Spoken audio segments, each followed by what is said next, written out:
And it wasn't just AMC, like everything had a good week. Oh no, last week. Yeah. Look at Levy's life. Levy can't believe he's sitting here for this. We went from sports to stocks.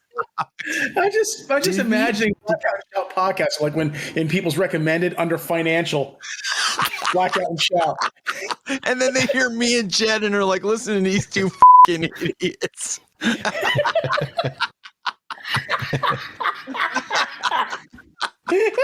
Buy low. Hi, Mike. Buy low, sell high. Blackout and Shout. Ow! Welcome.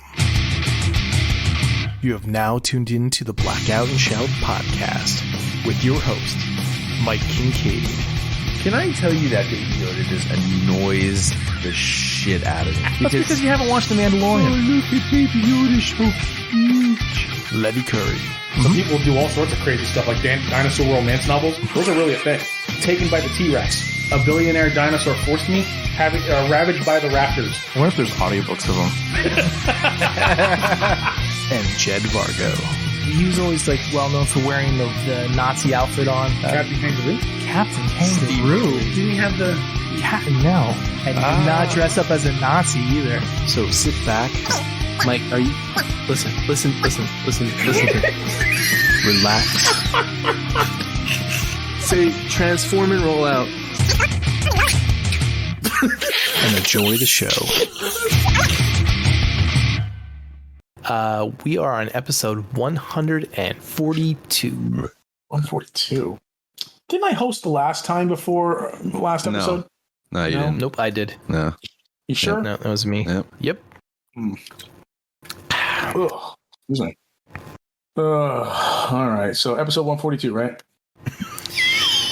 Yes, my goldfish friend. Okay. Hello, and welcome to the Blackout and Shout podcast, episode number 142.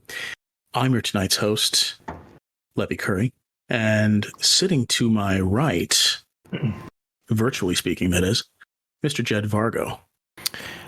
Thank you very much, Levy Curry. How are you doing this evening? I'm doing quite well, Jed. Thank you for asking. And, you're quite welcome. Yes, quite. And to my virtual left, ladies and gentlemen, internet celebrity, Mr. Michael Kincaid. Mike Kincaid, everyone. What's going on, boys? How are we? Are we in our golf announcer voices tonight? I was thinking perhaps maybe in our posh British gentleman voices tonight. Doors already rolling his eyes. Oh, most indubitably. Most indubitably. I saw a meme, and it was the one where, you know, the dude's like, he's dressed real nice, and he's kind of doing a strut and shit like that. That dude, and it says, "When I use the word perhaps."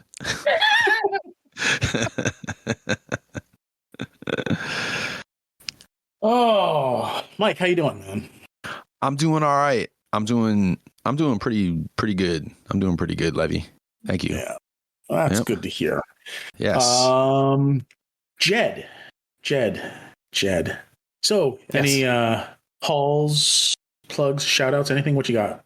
I gotta reboot my internet. That's what I gotta do. Awesome. Let's go to I'll Mike. be right back. Mike, hauls, shout outs, plugs. What you got? I'll wait for him. Oh, I'll wait for him to come back. I'm not gonna wait for him. Who's he? I'll wait for him. He's like my little man on the street breaking news sound effect there. Yeah, that was great. I could tell you were putting the radio voice on, and you were sitting up to the microphone because you were like real clear and shit. Oh, yeah? You know, as opposed to when you're like, you know, 3 hours into a show and you're high as fuck and you're like sinking down into the couch and you're like 3 feet away from the microphone. Oh, okay. Which I'm sure is going to be happening shortly. Oh, probably. As for right now, as for the intro, yeah, it was on point. So to answer the question on everyone's mind right now, yes, I did partake tonight, and so it should make for an entertaining program, especially with me hosting. Yeah. So when's the last time that Jed got to do on the road? What's that? When's the last time that Jed got to do a show with two sober co-hosts? I don't think Never. ever, because I don't think you've ever been told it. not I don't think that's ever happened. No. What are the analytics like? What's the breakdown? 1 in 142.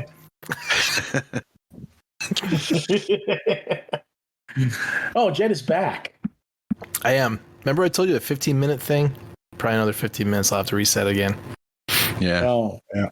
But I'll go over my stuff real quick before my please connection gets all wackadoo. So let's see. Fuck you, John Bailey. Leading off. Yeah. So I got some Playarts Kai aliens, which was cool. I had a couple of them before, but I'm going to do my whole display with like Predator and a bunch of aliens and stuff. So Wait, Playarts Kai made alien figures? They made two of them. They made and the Predator. They made a Predator, and they made 2 or 3 Predators. What was that? The Alpha Predator or something like? I forget what it was. It was like he was like red. I forget what. I don't know. Those extra Predators are not usually any kind of canon or anything. They just slap different colors on them and call them different things. I think it was the one from Predators. The Alpha from Predators. I think that's the one. Oh, maybe. You know, it was like 3 or 4 movie, though. I like that movie. That movie gets a lot of flack, but yeah, I like that movie.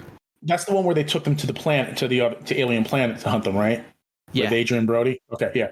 I like that movie. Danny Trejo. Yeah. Yeah. Dude, what's his name was in it too? From the 70s show? I forgot his name. Oh, Topher Grace. Topher Grace, yeah. But there was like those 3 or 4 aliens. These had like one of them had like a dog type things. The other one had like a hawk. There was 3 of them. Yeah, and there was like that. Then there was the one that was like the Alpha. I forget. Anyway, I digress. The whole thing is that I like that movie too, by the way. Yeah, as we were chiming in. Yeah. Fun fact about that movie. I heard somewhere that the Predator that they were holding prisoner was it couldn't have been the Predator from the first Alien or the Predator from the first movie, because he died. He got blown up. Yeah. Never mind. I don't know what I'm talking about. It was Arnold Schwarzenegger in disguise. He saw that fan theory and he wanted to jump on it so bad. No, I read it. It wasn't a fan theory. I just read it somewhere and I can't remember. Well, if it was on the internet, Levy, it was probably true. No, not likely. Bonjour. Yeah, I apologize to everyone. I should have thought about that before I opened my big dumb mouth. It's all right. You're under the influence. Yeah. Yeah, I'm getting there. So, Playarts Kai aliens. One was called the Spitter. What do you think the other name one's called? Swallower. No, lurker. It's a lurker. It's the lurker. 99 out of 100 people listening to this shit also said the same shit we did. So you're not alone, everybody. So so I got both of those. I have 2 other lurkers too, so I have a bunch. I got a whole display in mind. But those are probably the best alien figures that anybody's ever made. They are way better than NECA, and they don't break. And it was really cool because it's like one of those unusual things that you don't really see often is like the neck joint, because it's the the alien's head is like huge. It's on a ratchet, so it's like you hear this ratchet sound when you move it like back and forth and stuff. But I got those guys. Got it off eBay. Good deal. Mint and sealed peel for a good deal. Nice. Yeah. I got a Figma Indiana Jones, which I never even knew they made until I saw it on. That's news to me. 8 years ago came out. Comes with a Sakara stone. Comes with the cup of the Carpenter, and it comes with what was the third thing? Oh, that first movie, and a whip, and it's a gun, and it's pretty awesome. In the movie, Indy pronounced them the Shankara stones. Shankara, whatever. The Shankara stones. Tonga. It looks like a Tonga male pleasure thing. Anyway, it's like, it's dated, of course, but it's the only Indiana Jones figure that I know of that's decent looking. So, I got that. Cool. I got those 2 Vox Machina figures from McFarlane, which are I don't even know if I'm going to open the boxes. I might just. They're okay. I might keep them. Did you open them? They're okay. Yeah, they're okay. They give me Castlevania flashbacks, and I'm afraid to open it to be even more disappointed. Those kinds of toys I just like put in A stances and just put them on my shelf, you know. Yeah. But I'm glad to have the character representation. I hope they make all of them, and that way I can have a Vox Machina on my shelf. So. Yeah. It's like one of those things where you think you might be better off just if they ever make a statue and save your money and buy statues of them instead or something. Yeah. But let's see. I started. I got that whole coding thing done that I was working on for making all those videos. So I got that completed. I was pretty happy about that. So I was able to generate 258 marketing videos in 4 hours, which is kind of Nice. Started that campaign last night, I think it was. So that'll be rolling for a couple of months, actually 3-4 months probably. Let's see. I'm trying to think if there's anything else. Any shout outs? Give any shout outs to anybody? No, I don't think so. That's it. That's all I got. Mike. Yo, shout outs, plugs, what you got? hauls. I actually didn't get anything over the last 2 weeks. I did ship a stash, so that's on its way. So I'll talk about that next time. But I didn't actually get anything action figure wise in the last 2 weeks that I can remember. So that's nice and easy. I don't have any plugs because I didn't work on anything new because I've been really busy with all the music and band stuff leading up to this past weekend. So that's also nice and easy. Shout outs. I don't know if you guys saw on the book, but Vanessa's son won this like plumbing competition. I guess like the trade schools have this like the trade school Olympics type of thing. And they all like go out there for this competition and shit. And he was in the plumbing competition and won first place. So now he won some local shit to get to the state one. And then the state one was today, or actually yesterday. And they said the winners today, but so then he won the state one. So now he goes to like a national one, which is pretty dope. So I don't want to make it seem like I'm making fun because I'm not. But what is involved in a plumbing competition? I'm not exactly sure. I can just picture like Full Metal Jacket where you have to take the gun apart real fast and put it back together blindfolded and shit. Yeah. I kept asking him if he needed me to come in and shit anywhere. And he kept telling me no. This is my U-bend. There are many like it, but this one is mine. Yo, dude, it would have been great if he would have gave him the Admiral Akbar and like grabbed a trap and was like, it's a trap, and held the trap up.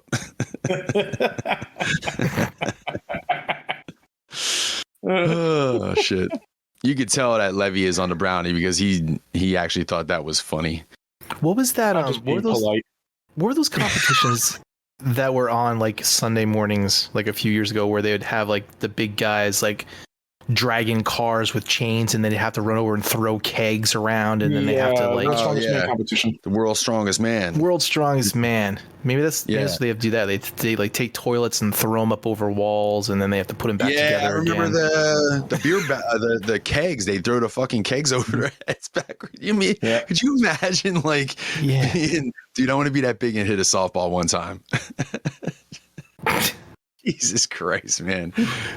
You could tell who's going to win by their names and shit. Like, it'd be a dude come up there and his name was Magnus. And it's like, oh, this dude's going to... Magnus for Magnuson. He's going to kill everybody. He's a big fucking dude, man. He won that thing like several years in a row, I think. Yeah. Like, fucking Bill Kazmaier. Call this the brownie talking or call it me just being immature, but just like, every time I see somebody that big, I just wonder what it looks like when they crap. like is it like the Triceratops in Jurassic Park? It's all just like a poof of protein powder and this like brick fucking 4-foot turd.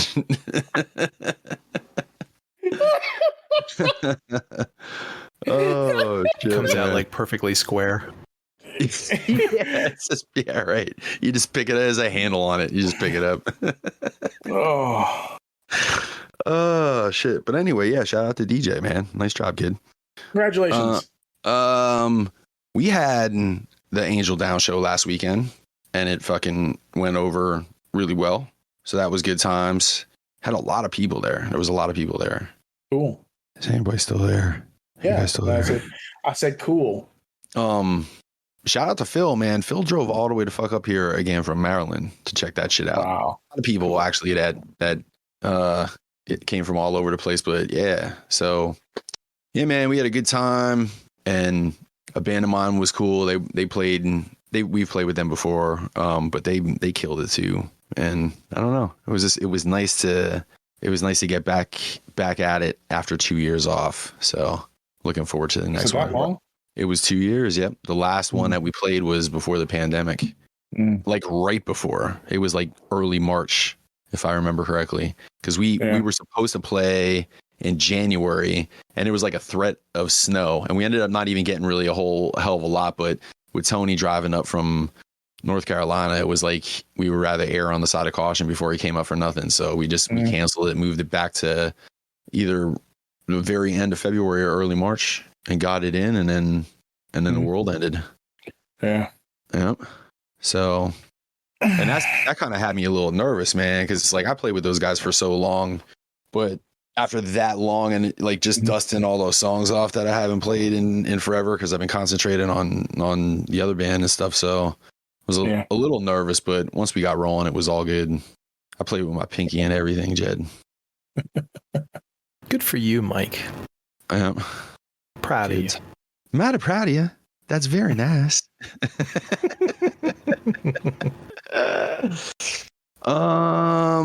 And oh yeah, man, go Phillies. Today was opening day and they won opening day. And by the time this comes out, they could be 1-2, but as of right now, they're 1-0. So go Phils. And I think that's it. In baseball, the record doesn't go by number of series. It goes by number of games, right? Number of games. Yeah. Yeah. Okay. So if I don't know where I'm going with this. Like if a 3-game series, and the Phillies win 2 and the other team wins 1, they're 2-1. They're not 1-0. They're 2-1. I see. It's that best 2 out of 3. Yeah.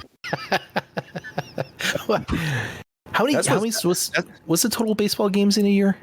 162. I was just gonna say that, man. That's like, and I know people probably look at 162 games, and it's crazy to watch. Like, football, you watch every damn game because you only get 17 of them, or God willing, 19 to 20 of them. Baseball, there's so many games, so it's hard to like watch them all. But as for like the context of the sport, it's pretty interesting to think about like how many races for divisions come down to one game. And you think across 162 games, how many, because there's heartbreaking losses in there and there's crazy wins and there's like just unexpected shit that happens. And then like when the season comes down to one game, it's like, dude, you got to kick yourself looking back at, 10 losses over the season that you shouldn't have lost. And it would make it's just crazy to think about. But it is a grind though. They used to play 144. I think I like 144 better. Like, honestly, they could put it down to where basketball and hockey is. If they had it in the 80s or 90s or whatever, like, I would be totally cool with that, man. That's just a long fucking season. Imagine 142 fucking football games in a season. Well, yeah. 100. These dudes would just be dead. You know what I mean? Like, they're already banged up. Imagine them after 50 games. You playing the playoffs in third strings. Yeah, everybody would be injured. Like, you would be way fourth past string. Third, man. Dude, me, you, and Levy would be playing at some point. Grabbing people out of the stands. Yeah, whoever you want to play with. Levy, who you want to play with? Oh, the Vikings? Yeah, the Vikings need somebody. Get in there. And he's like fresh off a brownie. And the first thing they do is hand him the football. And there's like 11 dudes just looking to kill him. What's the is Canada's football, is the CFL, is that still 3 quarters or 3 downs or I know it was something different then. Is it something I'm gonna tell you something crazy. I have never watched a single down of Canadian football.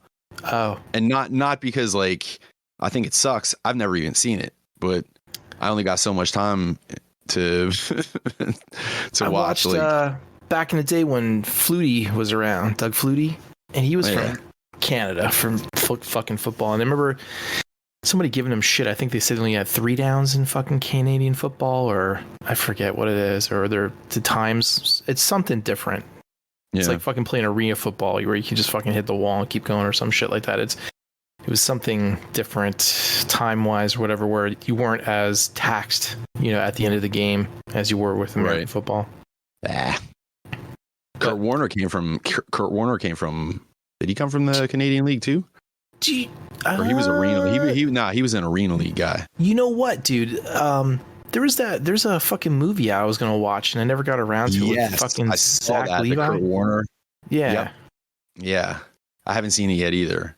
And you know what? I probably would have forgot about it, but actually that was it. When I saw the trailer, I'm like, oh man, that's interesting. That'd be an interesting movie. Didn't he have the Harrison Ford story where he was like a fucking contractor or working on a fucking thing, and then he became a football player? A football player. As far as I know, if my memory serves me correctly, he was working in a supermarket. Okay. Yeah, it was something like that. Yeah. And he wasn't even doing anything important. I think he was like at a cash register or like bagging groceries or some shit. I'm not saying don't Google it for yourself, or maybe I should Google it. I got Google right in front of me. Yeah. But yeah, that's some crazy shit, man. I love seeing stories like that. Well, so now that we lost 85% of our audience talking about sports, it happens. If they're still here, still here after all these episodes, they know that shit happens from time to time. Let's move on to finance while we're at it. Yeah. I just had this big half-hour dead space. Yeah, Blackout Shout Financial, and then we'll just like enough's enough. We're out, and they got sports and money.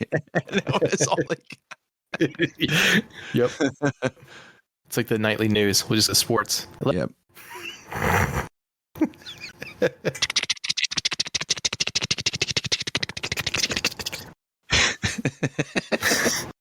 How's your ticker tape looking, Mike?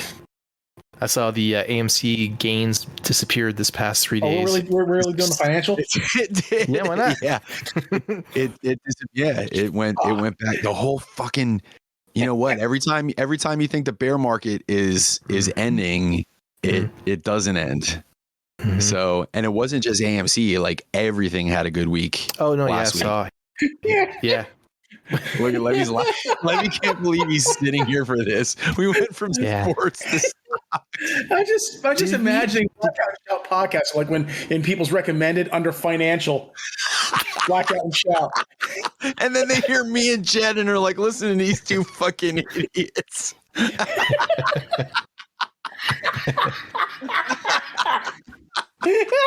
Buy low. Hi, Mike. Buy low, sell high. Yeah. You know what, Jed? Maybe we should just do what you said. Jed says sell, sell, sell. I say to the moon, and Levy don't give a fuck, and move on to Levy's halls. Every episode, yeah. But I'll talk to you about it after the show's over, though. If we're not sitting here at 1 o'clock. Yeah, right. Levy, what'd you get? You got any shout outs on halls? I got the McFarlane Toys Vox Machina figures, Vexalia and Percy. They're okay. Not the greatest figures ever, but they only cost like $25. I'm not a fan of Percy's head sculpt at all. He reminds me of like an old lady. Glasses. It's all right. I don't like the gun actually. Yeah. Or at least the hand, or at least the gun, at least the gun holding hand. Well, no, because when he holds it, it doesn't go straight out from the hand, right? Because the way the hand's positioned actually is like kind of pointing upwards, and he's high up on the handle, and it looks weird. So I kind of fudge it and pull it up out of the hand a little bit, so it's more level with his arm when he holds it out. But yeah, they're okay. So I'd like to see their grog. I have a feeling that the next figures they might do, maybe they'll do like a Scanlan grog or like a Pike and a grog, and like a Scanlan and a Vex type of thing, or Vax. Maybe they'll do, because they're small. They're gonna be like small figures. They're both gnomes. Yeah, it's gonna suck if they make you pay $25 for a gnome character. Yeah. I didn't get anything else actually. I don't think I did. Yeah, no, I didn't get anything else. I did. I actually went and pre-ordered the. I know. I said I was done with like the mainline Transformers figures and stuff, but the Transformers Legacy, you know, they came out with that Bulkhead drag strip. Oh, drag strip. And you know how I love I love my Stunticons. So I went and actually put a pre-order in for drag strip. Would that run you? So are they going to do the whole team levy, or is this? Yeah, because what's that, Jed?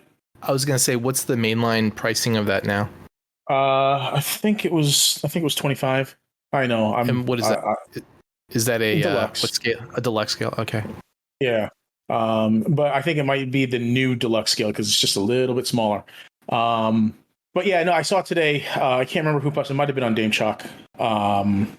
But they showed the Legacy Motormaster. There's a picture of I'm sorry, it was a packaging of the Legacy Motormaster.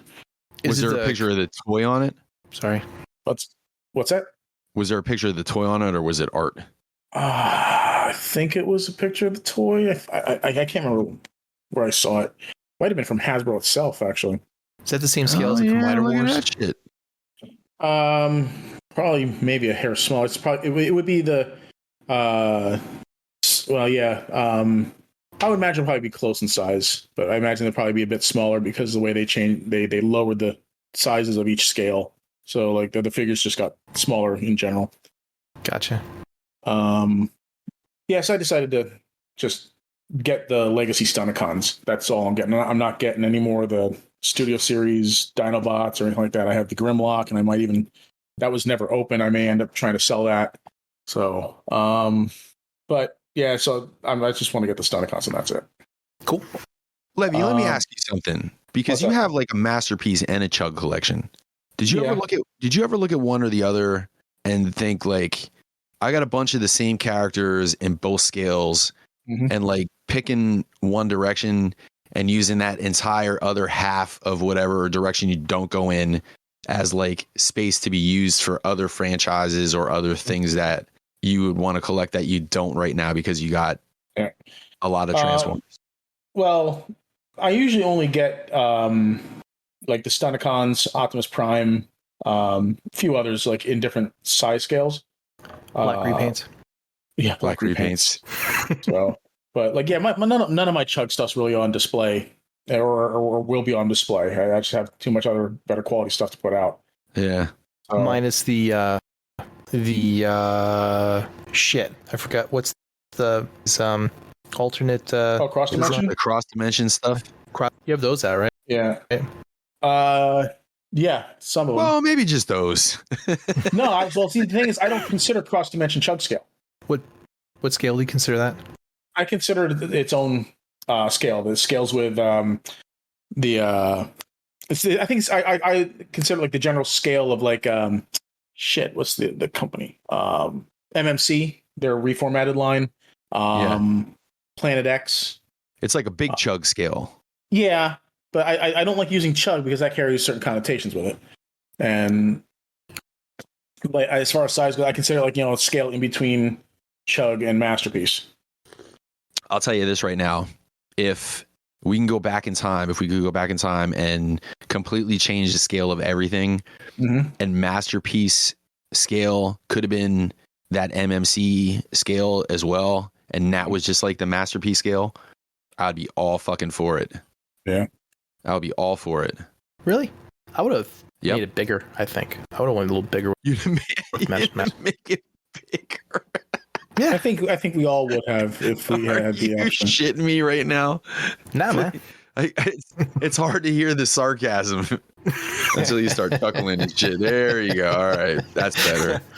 Remember when that big ass side swipe was making the rounds? It was seriously like twice the size of the MP, and I'm like, come on, man, who the fuck is gonna get this shit? Keep making it bigger. Giants would get that. Seriously. There are large people out there with large hands.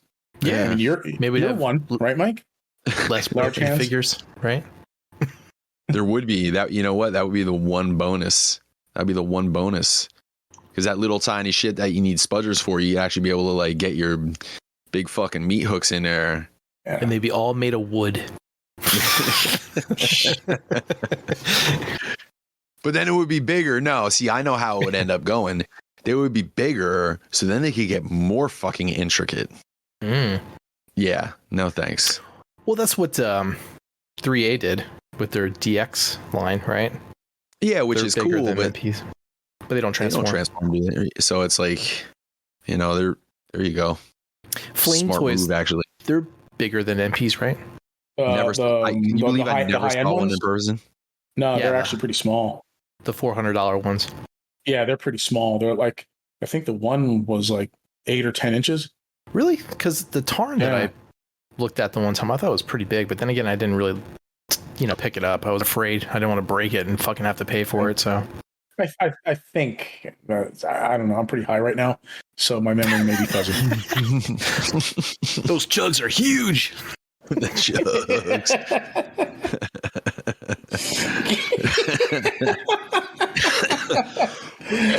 Chuggy Gales. Oh, Levy, how was your day at the farm at the squishy moist? Yeah, the squishy moist dump. Yeah, I had to go to landfill again this week to witness another product destruction. And except it was on Thursday when it was absolutely pouring fucking rain out. Oh. So it was a pretty juicy day. I stepped off the truck and when I touched the ground and I sank 3 inches into it, I think. Oh. There's one small step for man. I tripped on a rock and almost fell on my face too. Oh. Yeah. And if I had done that, I would have messaged my boss and been like, "Yeah, I'm going home. You'll see me tomorrow." But it was pretty gross up there, and it's no picnic on the best of days. But I would take any other day during dry weather than going back there again when it's raining, because that was just the absolute fucking worst. It must smell even worse. Actually, the smell was not bad at all. I don't know why. Because I know, like, when, it's humid or wet, like, smells travel easier. But the smell wasn't really that bad. It actually probably smells worse on a dry day. It was just the moistness of it all that was pretty off-putting. Moist. Yeah, that's the best word to describe it, Jed. It was moist. The entire Can you imagine if mountainside was moist. Imagine you just walking along and you just like suddenly enter like this fucking waste pit of quicksand and you start sinking. And you're like, oh, it's just like, yeah, can't get out. Like, throw me a rope. And it's just, don't struggle, Levy. You'll sink faster. You'll only sink faster. You're just like waist deep in fucking pot pies and fucking. And to top it all off, I got yelled at by a fucking bulldozer driver there. Because like when I got off the truck, I went and talked to the operator of the machine. Like, it's a machine. Like, what happens is like the truck reverses back onto this platform, and they unhook the trailer, and then without moving, like the cab doesn't. Or no, I'm sorry, the cab moves out a little bit because it's got to unhook from the trailer. He moves up just a little bit, but then the machine lifts the entire trailer and tilts it vertical, and it just dumps everything out the back. So anyway, I said that to say this. I went to the operator of that machine, and I asked, I said, I need to take some pictures of this as it's being destroyed. So, all right, you can go to the left side of the machine here. Just be careful because they're going to be bulldozing that way. I'm like, okay. He told me to go over that way. So I went over there and I was trying to get a picture, but then all of a sudden this guy in a bulldozer came up like on my left and honked his horn, scared the shit out of me, and said, "Hey, you can't be here." And I'm like, well, they told me to come over here to take the pictures, and it's like, you can't be here. And I'm like, okay, why don't you go to the other side over there and take some pictures there? And I'm like, yeah, I'm on my way there. And so I go over to the other side, and then he follows me and comes up behind me to make sure I take the pictures and that I get the hell out of there or something, And so I'm getting the pictures, but now I got to wait for the bulldozer to come through, and I got to get a couple pictures of it bulldozing the product, right? Mm-hmm. So I'm waiting, and then the guy's like, "What more do you need?" And I'm like, "Dude, I need to get a picture of it being destroyed." And like he goes, like he just like take 3 steps back off my dick. That's what I need. He gets all huffy and then jumps back in his thing, and then I don't know. I guess he goes back to jerking off or something. But I was like, "Fuck you, dude." Jesus. He's afraid you were gonna take pictures of his stash. His stash. If his stash is in that place, he can have it. Big A, Filipino Peter Parker, get the fuck out of here. The fuck you doing there? I gotta get back to sleep. People get really nervous when other people have cameras at their job, man. They get really fucking edgy. Yeah. They're afraid they're in trouble or some shit. Excuse me. Yeah, I don't know. It was a pretty gross day all in all. Oh, it was all over. It was all over the bottom of my pants. It was, my boots are practically ruined. Yeah, it was pretty awful. So, well, we'll go on to the news then with that. Sure. Well, you got the news, right? I do have all the news that's fit to print. Every single last line. Yeah. Mike, you back? I'm here. Yeah, I've been here. All right. So, news. Estelle Harris. She was 93 years old. She was an American actress. She was best known for Seinfeld and playing Miss Potato Head in Toy Story. Costanza's mom. Yep, she had that voice. Don't forget to take your sandwiches. Yeah, she was like the Laurie of Hollywood and shit. Man. That's great. Didn't say what she died from. Probably most likely old age. But that's all the people that I had that died. Oh, you're missing one. You missed one, dude. Missed a big one. I was gonna say the drummer from Foo Fighters, but I didn't know if you wanted to cover that, since we don't really cover too many musicians' deaths anymore, unless they're big, like Eddie Van Halen or something like that. I thought we were covering them just they were like from bands that we liked. Yeah, but yeah, he was what did they say? I guess it was a heart problem, right? I'm unaware. I knew he had issues with drugs in the past, so I thought it was a drug thing, but I could be wrong. I think it was a cardiac thing. Yeah, man, he was only 50, I think. Yeah, it was not very old at all. And he was a monster, playing. Anybody else that you guys know of that died besides those two? I didn't really find anybody else that, unless I skipped somebody. I don't remember seeing anything that I can remember. Actually, it says here 4 hours ago from the New York Post, Catherine Hayes has died at the age of 87. I bring her up because she was apparently in an episode of Star Trek. Who's that? I don't know. What, you don't know? They didn't say what her claim to fame is. They usually say like Catherine Hayes. She says from Star Trek and As the World Turns. I guess she had a pretty major role in that. But she played the titular mute hero Jem in The Empath in the 3rd season episode of Star Trek. No idea. Was that a 60s thing? Yeah. Okay. Yeah. So Catherine Hayes. Let's go in the trailers. Let's talk about The Outer Range. What do you guys think of that one? At first, I was mad because I thought you put a Western in, and I'm like, in there, yeah. Why am I watching this Western, man? Wow. And I was mad in the beginning, but I gave it a chance. Not all Westerns take place in Dallas. Well, you don't have to be racist over Westerns just because you don't like Dallas. He's a cowboy racist. It don't matter their football team or just like a dude in a hat. He hates them just because of how they look. There are cowboys. He hates them too. Yeah, no, it got weird though, huh? Yeah, it got real weird, man. Thankfully. Yeah, it got weird.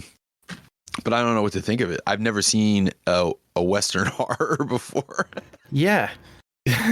Well, I seen the last oh man, what was that one with that wasn't really a horror though. That's more of like an action movie than anything.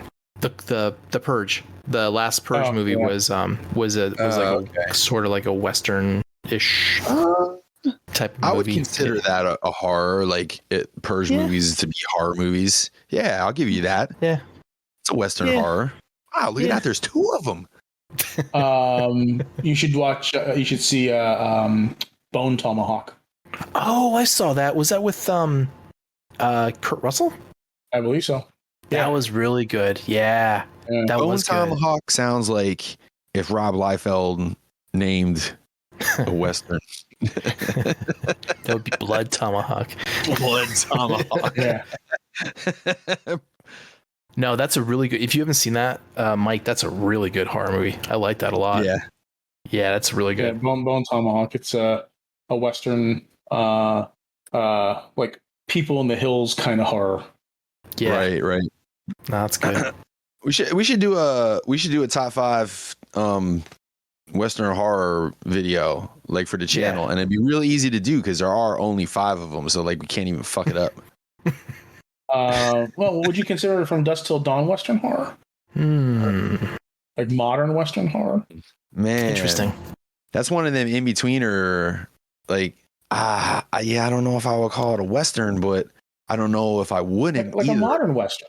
Yeah. Think about it. It's got 2 outlaws on the run taking a family hostage. Then they get themselves into a mountain of shit. Sounds like a Western. I suppose, but I mean, if you generalize it even more, you can compare it to something. Well, no, that's why I call it a modern Western. I don't know. We'll have to go to the judges, whoever they are. If you're listening, if you're still listening at this point after sports and money. Like and it even ends up with a shootout in a saloon at the end. That's a good point. Yeah, well, that's what I'm saying. I'm not necessarily arguing against it at all, but I'm not arguing for it. I'm Switzerland here. What about what was that? What was the one that Rob Zombie made? Wasn't that in a fucking Western movie? That was a horror. What, the Devil's Rejects? Yeah.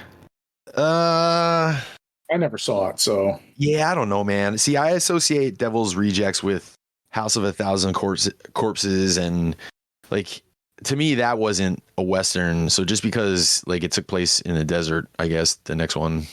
Yeah. I don't know. I see the point you're trying to make, but I don't know. I would definitely call From Dusk Till Dawn more of a Western. Than the Devil's Rejects. If we're getting super technical. Yeah. It's not like fucking, Wyatt Earp versus zombies or some shit like that. Right. Cowboys and Aliens. That's just a bad movie.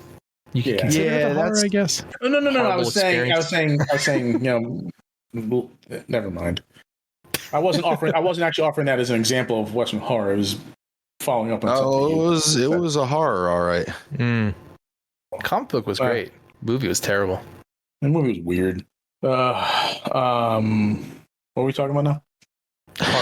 Horrible and horror westerns. And the trailers, man. Did you watch the trailer? The Outer Range? Yeah, it looked weird. April actually expressed maybe some interest in watching it, which surprised the hell out of me. So, Would you... All right, I was just looking at a list. Do you think John Carpenter's Vampires is like a neo-Western horror? I would put that in the same category as Dusk Till Dawn. Like, I wouldn't argue for it, but I wouldn't argue against it either. Although, oh man, I would probably put it ahead. Of... That's me being subjective. I'm sure we can go back and watch them, and I might even change my mind. But from what I can remember, it felt a little more Westerny than Dusk Till Dawn did. How about not by much. Westworld more of a sci-fi movie or a horror movie? Westworld? Mm-hmm. What do you mean?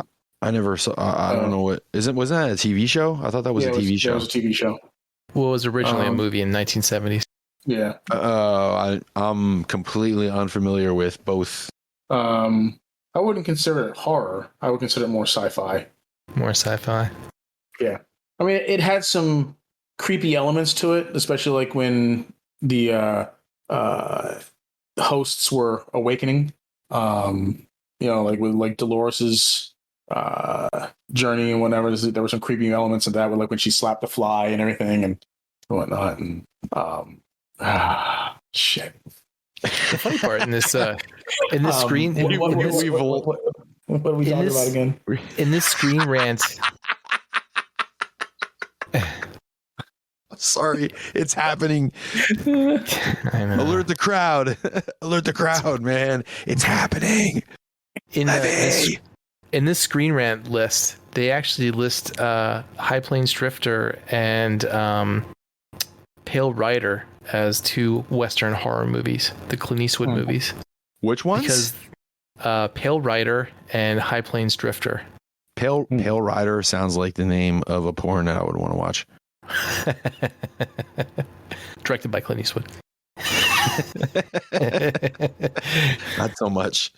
It's more like along the lines like his character is kind of like a supernatural spirit coming in for like vengeance, sort of like The Wraith. The Wraith, yeah, which I guess is a horror kind of maybe. Which by the transitive property is a Western horror film. Yeah, so Transitive property. Anyway, let's move on.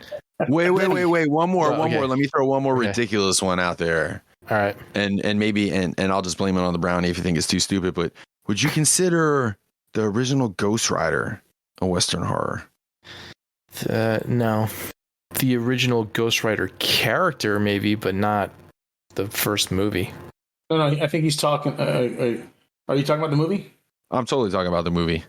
I thought you were talking about the Ghost Rider from the comics. He's like Sam Elliott. No, Sam Elliott's character.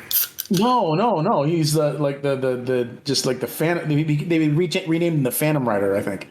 Where he was like this guy all in white, had a white hat and a white horse, and the Ghost Rider. I bet that was back good. when Western comics were back in the day. Yeah, big. But then I think they changed it because of the connotations with the KKK. Right. And the Rawhide Kid. Yeah. So, let it go, Levy. Let's move on to Top Gun. Top Gun. What do you think of the new Top Gun trailer? Right? Top Gun. Let's move on. Top Gun. Maverick. Okay. Yeah, it looks cool. Got. I honestly can't wait to see it, but I'm worried to see it because I don't want the legacy of Top Gun to go into the shitter because the movie turns out to be not so good. You know? Like maybe it should have just been left alone. Well, I mean, one from this trailer that I didn't know about was that Goose's kid is in the fucking group of fucking pilots. Interesting. You didn't know that? You didn't know that was him? Because he's been in previous trailers. I did not know that, no. He wasn't wearing a name tag. He wasn't wearing a name tag, Levy. I mean, he looks just like him. It didn't say Goose Jr. on it, so. No, but he literally looked just like him, and he's a big name character. I mean, he has an 80s Air Force flavor saver, but I mean, yeah. You know. I mean, in this trailer, he really did look like, was it Anthony Edwards? Yes. Yeah. I am Goose. Like I am Goose. I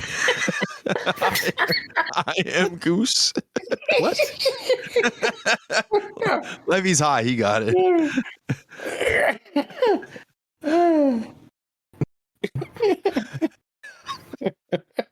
What's next, Levy? I don't know. There's a third trailer or something. Yes. Monkey Island, right? Return to Monkey Island. Yeah. By Devolver Digital. Yes. I like Devolver Digital. They're a good publisher. Good. Mm-hmm. Have you guys ever played any of the Monkey Island games? No. Mike? No. Well, then I can understand why you're not as excited as I am. This announcement just made my whole entire fucking year. I am so goddamn happy that this is coming out because this is one of those things you never thought you'd see. Well, like the original games like were the point and click games that used the Scum engine back in the 90s, early 90s, like pre-internet. And you had all your games like on floppy disks and shit. And there was no voiceover stuff. It was all text and stuff. And it was just a fun game, and it was like funny as shit. And the lead character's name is Guybrush Threepwood. And, it's like, he wants to be a mighty pirate. And there's all these things that have like just come out of that game. TV shows and other games have like it. The what was that? Sea of Thieves, I think, is that newer game, like maybe about a year old now, I think, where they had like a whole downloadable pack and stuff like that had that was related to Island. And Uncharted 4 had a reference to Guybrush Threepwood in it. Yep. It's just one of those pop culture things that's just been around. So they had the first two. There was Monkey Island, and then Secret of Monkey Island, and then there was LeChuck's Revenge was the second one, and it was done by Ron Gilbert and his developers back when it was like only like a team of like 10 people. And I don't know if you guys know the name Michael Land, but he was a composer that kind of got started at LucasArts, all these type of games like this, and The Dig, Max, and Psychonauts. Those are fun games. Yeah. So after that, the third and fourth games that came out weren't done by Ron Gilbert and his team. It was like done by a different crew. And it was back in the day, like when they were kind of separating things and they were going more toward high end, type of instead of point and click stuff. So all right, Alexa, shut up. Every time I have to say the C word, comes to life. Anyway, so Telltale Games did a series that I didn't even know about 10 years ago or so, and they did special editions of Monkey Island, the first two, about 10 years ago, where they actually did the voiceovers and they did new graphics and everything. And it was kind of cool because you could just computer-based games, kind of cool. You could push like one of the F keys and it would just switch it back and forth from like the original engine to like this updated looking engine and stuff. It was really neat. But anyway, so Ron Gilbert did the first two, and then he said he would never do another one unless he got the rights for it and he could do everything himself. And he said he would develop it in secret, and he wouldn't be, oh, I'm working on this or I'm working on that. He's like, we're gonna get it done, and it's gonna come out. And this trailer came out a few days ago, and it's like it'll be out this year, And I'm like, that is so fucking awesome. So it's like one of those things where, when you were a kid, it like stuck with you, and you'll always remember it. And it's like a very huge nostalgia thing to return to Monkey Island. So I am super duper excited for it. Are you gonna buy it? Or are you gonna pirate it? I will 100% buy. 100% buy. I will support. Oh, how ironic! The one pirate game you won't pirate is this one. Exactly. But yeah, it's a fun game. It's cool because they always used to do like references to like other LucasArts things or games or movies and stuff. Like he goes into like Guybrush goes into and the original voice actor, I forget the guy's name, Dominic Armato, I can't pronounce his last name. He's gonna be back as the voiceover for Guybrush. But like he goes into like this voodoo lady's like shop, and he's like looking around. He's like, ugh. He's like, I wouldn't touch that. Or he's like, ugh. He's like looking at chickens hanging upside down, like they're dead. He's like, ah. And then there's like this chalice there. He goes, ah. He goes, the carpenter. And then it's like shit like that. And they'll throw like one-liners in from Star Wars or Indiana Jones and stuff. It's a lot of fun. I really like those games a lot. Really funny too. So excited. Can't wait. Highly recommend. Yeah, no, I heard they were today. Good. Even today, you could go on Steam right now and probably pay I think like $20 or $25 for the whole Monkey Island series. But yeah, even cheaper for one of their sales. What's that, Levy? Even cheaper if you wait for one of their sales. True. Like the summer or winter sale. Yeah. But yeah, I mean like school point and click games from the 90s. But that's it. That's all the trailers I had. Should we move on to the weird news, Levy? Yeah. Do you have weird news, Levy? I believe I do. I think I had some for last time. Wait, before we go to weird news, can we talk Moon Knight for half a second? Oh, Sure. Sure. We could talk about stuff we watched if you want to. Do you want to do that? Yes. Yes. All right. Is everybody caught up? Do what? What are we doing? Talk about our Moon Knight. Lord and Savior, Stephen Grant. Oh, really? Not Mark Spector? Oh, Mark Spector's coming. He's basically here. Have you watched Moon Knight, Levy? Yes. Both episodes? Yep. Excellent. Then we are all caught up. I know this is early to say, but after 2 episodes, it's shaping up as maybe my favorite series so far. But that's only 2 episodes. I don't want to get too... And I'm not just saying it because it's Moon Knight and there's this Moon Knight Batman thing I started. I'm really like... And I'm honestly 107% enjoying the shit out of this show so far. Like this dude, what's his name? What's his name, Levy? Oscar Isaac. Oscar Isaac. He's a good actor, man. Like it reminds me of, and I know he's only doing back and forth between 2 people, but the dude that played young Professor X in that one movie when he was like all these different characters and shit. And that just always like trips me out. Did we lose Jed again? I don't know, did we? I think we did. Like, because sometimes I say shit and then like there's complete and total silence and it's like, all right, well, Levy's kooked and Jed's either just not interested or he's out. And he's out. Sorry, I'm back. I just reboot my internet. Sorry. I'm trying to do it like on the down low so when people don't know that I'm like back so we don't, be erased every time. No, but this is Jed. This is how it goes when you're gone. I give my opinion on something and then after I'm done, I wait for somebody to talk and you're gone and Levy's cooked out of his fucking mind and he just sits there and it's like, and then all I could think about is just act natural and the app that kills all the dead air space will just take this away and it'll be like it never happened. Imagine if the whole show was like that. Yeah, for real, man. Good Lord. Then we would offend every demographic with that kind of show. Seriously. I'm sorry. What was the opinion you said I missed? I was only gone for 15 seconds. Jed, I know, and I'm not yelling at you or anything, but please try not to leave me alone with him for too long.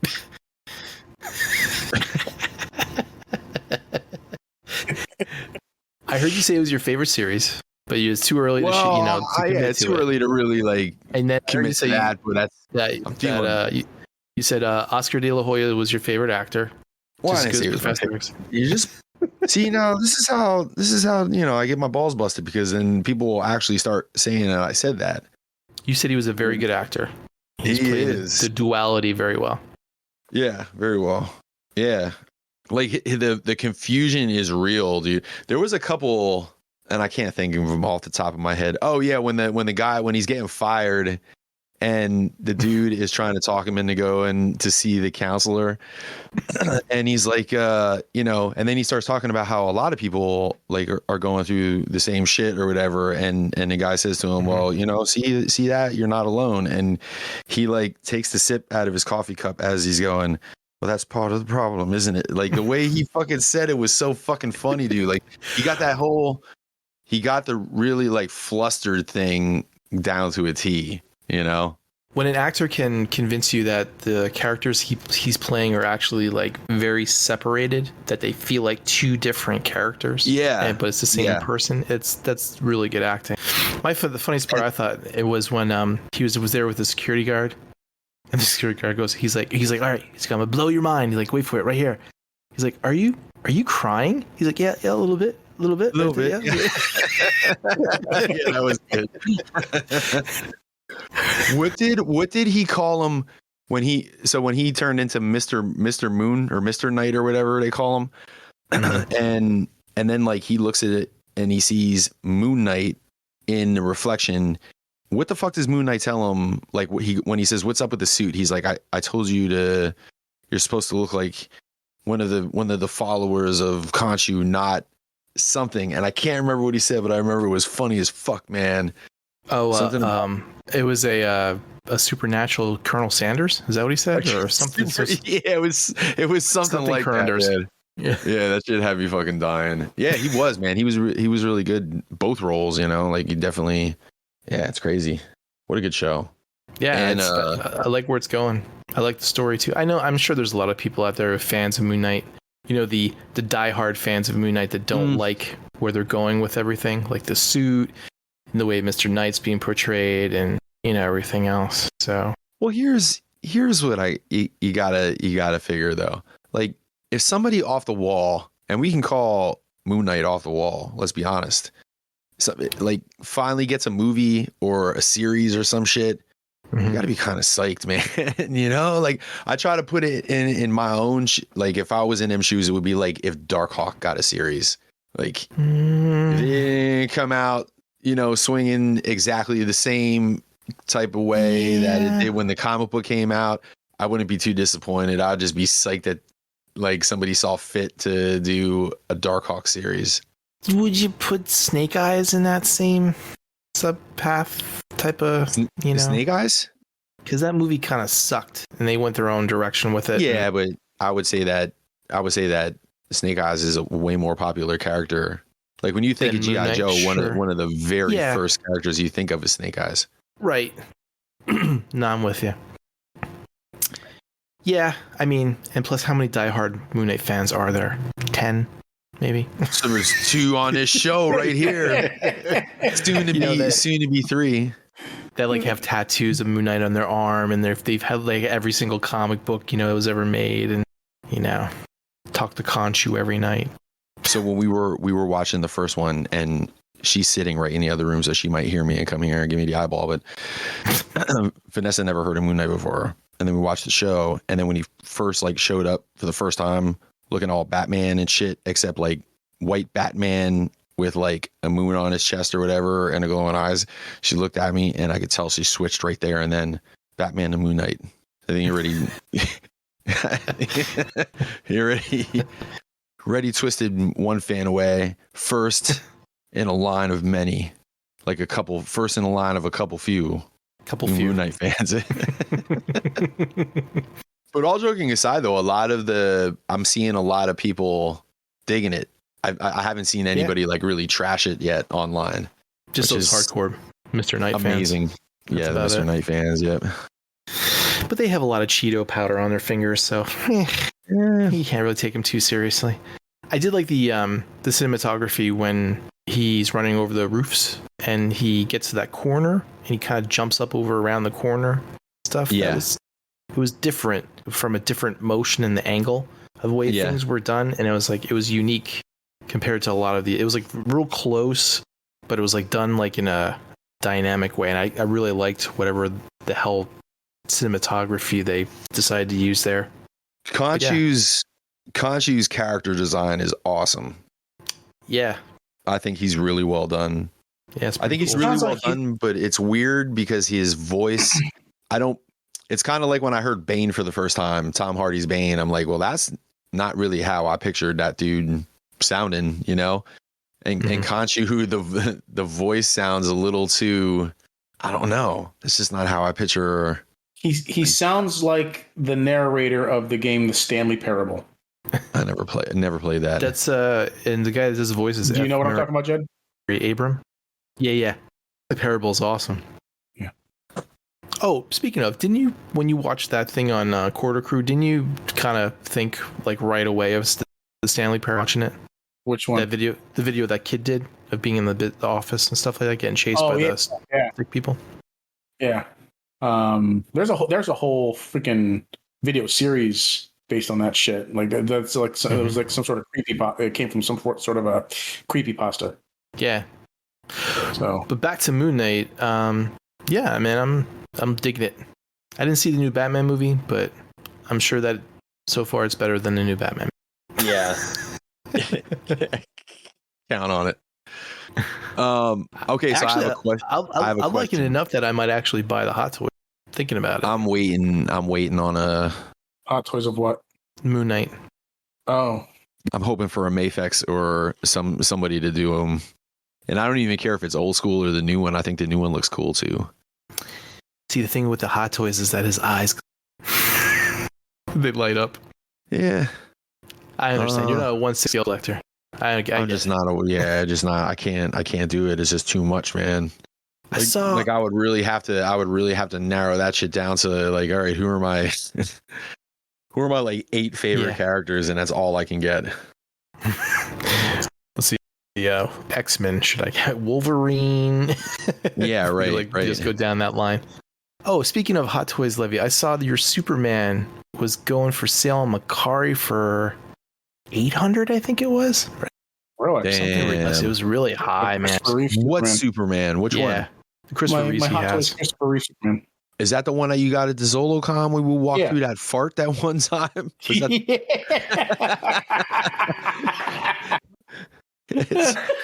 Vanessa just came walking through and she goes, I remember the ZoloCon fart.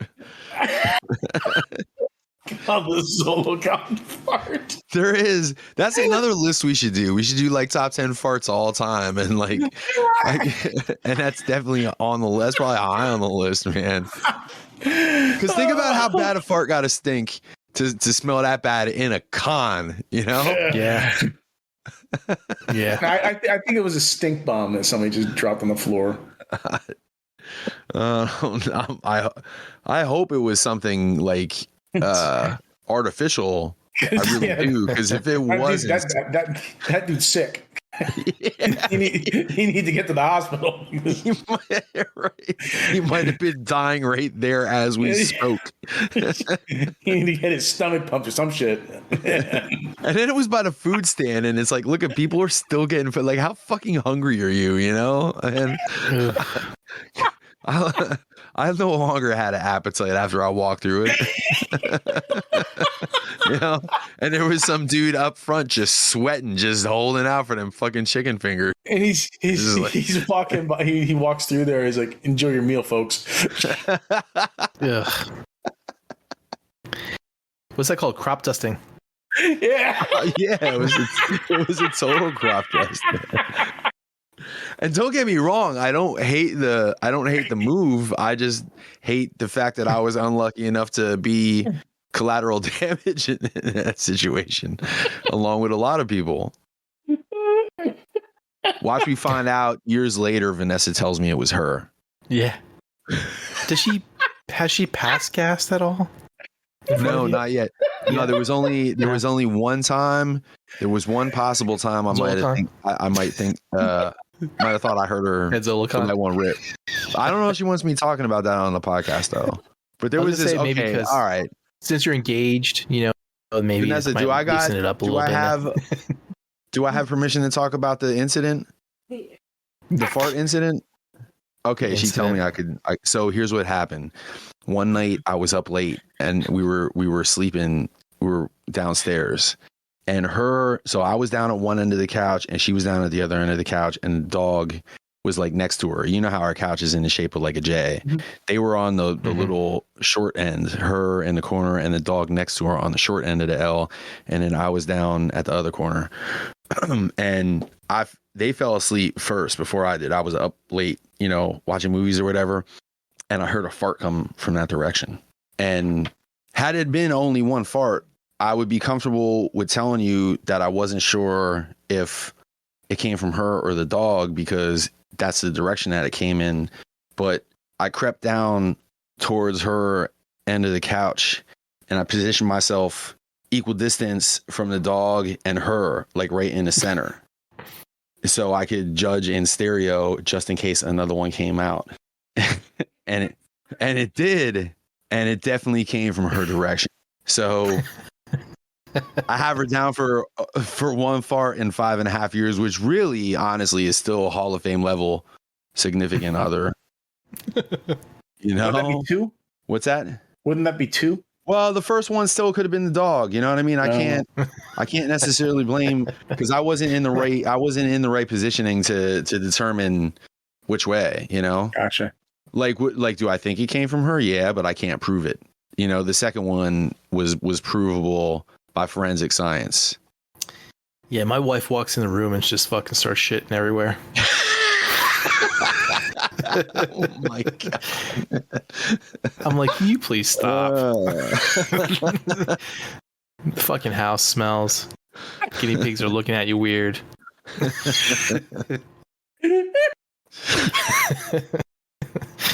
Yeah, so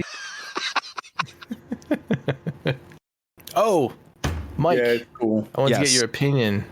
yes, Attack yes, on Titan, okay. Part 3. Wait. I have one last little tidbit to add to the Moon Knight conversation. Was that Latveria, do you think, Jed? Okay. Where? No, I said where? Yeah, Where? What are you talking about? When in the first episode, when he woke up in that, like, out on the plains and hills of that whatever little village with the castle in the background and all that shit, like, that had a Latveria vibe to it. Interesting. I didn't think of that. I thought it was like maybe on the outskirts of where they were, but I didn't, because like he in the second episode he was talking about the community, and I thought they were in the same place. But maybe I guess that could have been a completely different place altogether. I thought it was a different place, but I could also be wrong. That's a good question. They didn't really say where the hell it was, or yeah. Interesting. I didn't think nothing of it until I saw the castle in the background. One thing that's kind of interesting is that I didn't know about till Josh mentioned it, is that there's that QR code in the second episode, so you can read Werewolf by Night online for free. Oh, no shit. Well, they got something coming out Halloween this year, don't they? Correct. A Disney werewolf show. Man, have you been reading the new Ghost Rider, by the way, comic? No. You should. It's really good. Yeah. There's this one part. Who's Ghost Rider now? Johnny Blaze. Oh, Johnny Blaze. Nice.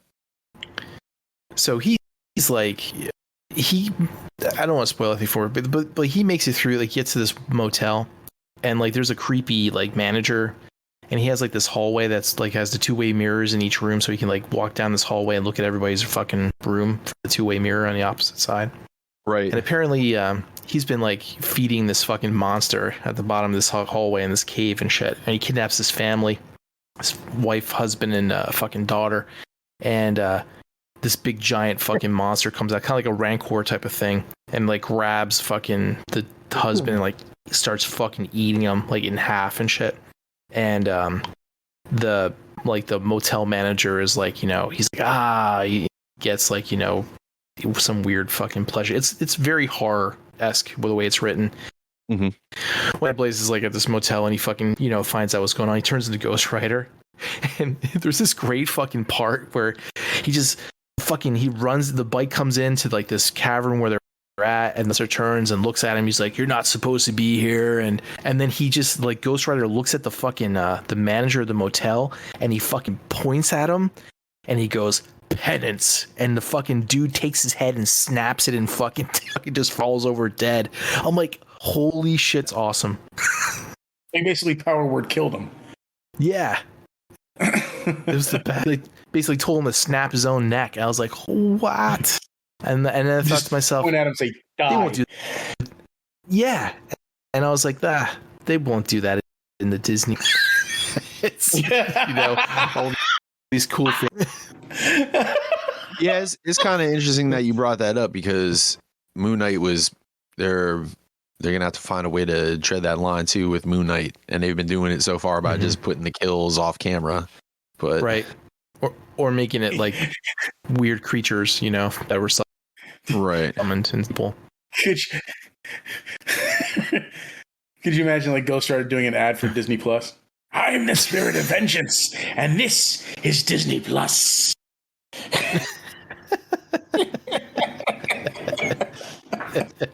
It is too bad though that it is kind of too bad that it has to be muted a little bit though, don't you think? Like, look how good it is, but imagine if all creative shackles were completely removed. Just do whatever you want, you know. There's Jet again? Yeah, I'm pretty sure. His shit is getting worse, dude. His service is getting worse. I like how he's like, I just like to do it on the download, so that way you guys just keep talking and no one notices that I dipped out. Every time he's like, it's just been dead silent. Why are you identifying it? I just dipped out and came back in real quick. It's only been 15, 22nd. That's because that's I'm silent telling again, you. man. Yeah. Well, pick it up. Levy, next time, Jed, don't say anything, Levy. Just say anything. Just say, listen, Levy. Just agree with Mike. Levy. Yes, that's right, Mike. Yes. Levy. Do I have to give you the Bruce Dickinson speech, Levy? The what? Levy, the Bruce Dickinson speech. Explore the space, Levy. Explore the space. Mike, I didn't hear anything you said, but I agree with you. I put my pants on just like you, one leg at a time. But after I'm wearing them pants, I shit them. I make gold records. No, I was doing that from Levy's point of view. Oh man. All right. Anyways, I don't even remember what the fuck I said. So what was it? And Levy is not going to remember it either. So we may as well just move on. Yeah. No, you were saying about how it sucks that you have to mute, Moon Knight down. Oh for the whole yeah. Disney Plus thing. Well, just Marvel in general, Oh sure. But then you got to think like, well, if it wasn't, I don't know, maybe it wouldn't have been as good. I was reading some articles that they actually few scenes from Falcon and Winter Soldier to be less bloody. Wait, who said that? Yeah, they just went. People have been watching Falcon and Winter Soldier, and they went back and they redid a couple of scenes where it was like less bloody. You're shitting me. They came back a couple days later and said it was a mistake and that they were restoring the original versions. Mistake my ass. They did it on purpose. I know. That's.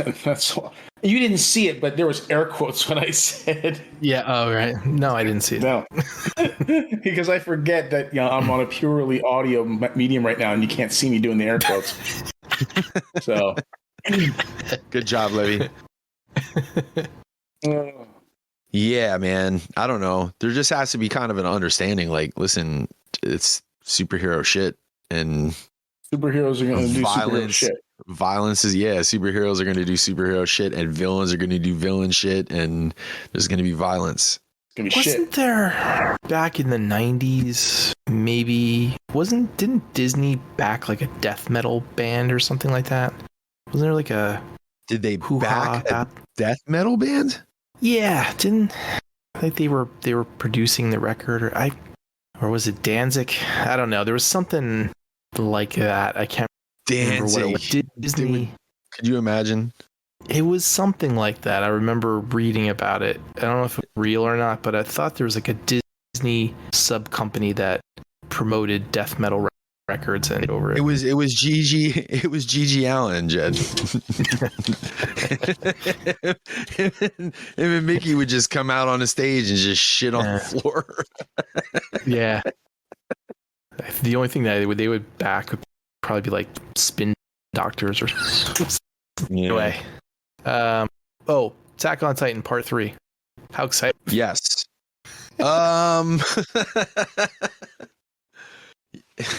Yeah, man. I'm torn because I was holding out. I haven't watched an episode since the last time I told you I haven't watched an episode because I was trying to just let it go to the end of the season and just like banging out one night, Well, once at the end of the season, and they were like, "Yep, we got another season coming for you." Yeah, but I'm not caught up. I'm watching the English, so I'm a couple behind you. So I think they ended at let me verify this, but I think it was 28 was the last one. Yeah. So they're gonna do 8 more episodes. Is that what I heard? They said Part 3, so they didn't say any Part 3. That's all length they of it or not. Good Lord. I mean, listen, I'm psyched that there's gonna be. I'm psyched that there's going to be more Attack on Titan. I'm just not psyched that it's that far away.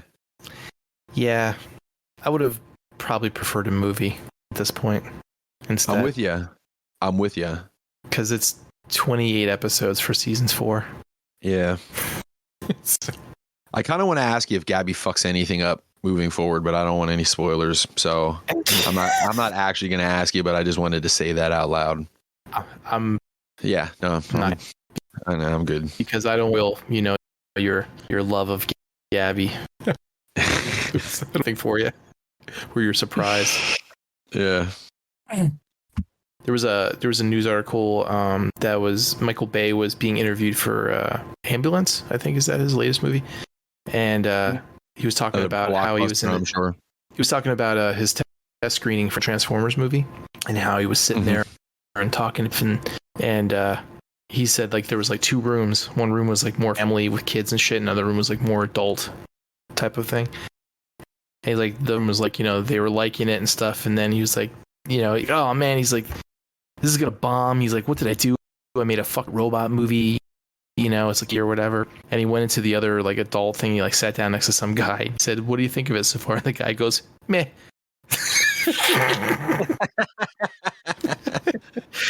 He's like, oh no, what did I do? I made a shitty movie. And then you know, of course, made all that money. So, but yeah, it was pretty funny about how he was talking about the test screening. I'm gonna say this, and all the people out there are gonna say I'm being a hater, but I'm starting to think that the first movie is being more acceptable to like old school fans because the rest of them were kind of crap, or at least crappier, and they got crappier. It was like the horse, you know, the horse thing where it's like the perfect horse, and then as it goes to the right, it ends up looking like a 2-year-old did it by the end. Like they got progressively worse. Right. And I think like we accept that first one a little bit more by comparison, where I think in any other situation where like if they were like really good movies and shit like that, and they were a little, you know, at least a little more faithful to the I saw the original Transformers when it first came out. What was that? 2007? That was? Yeah. I liked it. I didn't think it was a bad movie. I was exactly like that dude that you just said. I was a meh. I was like totally not what I expected, and it didn't have to be what I expected. But what I saw, I was just completely I didn't care. Back then, it was good enough for me. I enjoyed it, and I wasn't very critical of it at all. Now, the second movie sucked because that was like in the middle of the writer's strike, and it just didn't make sense half the time. Yeah.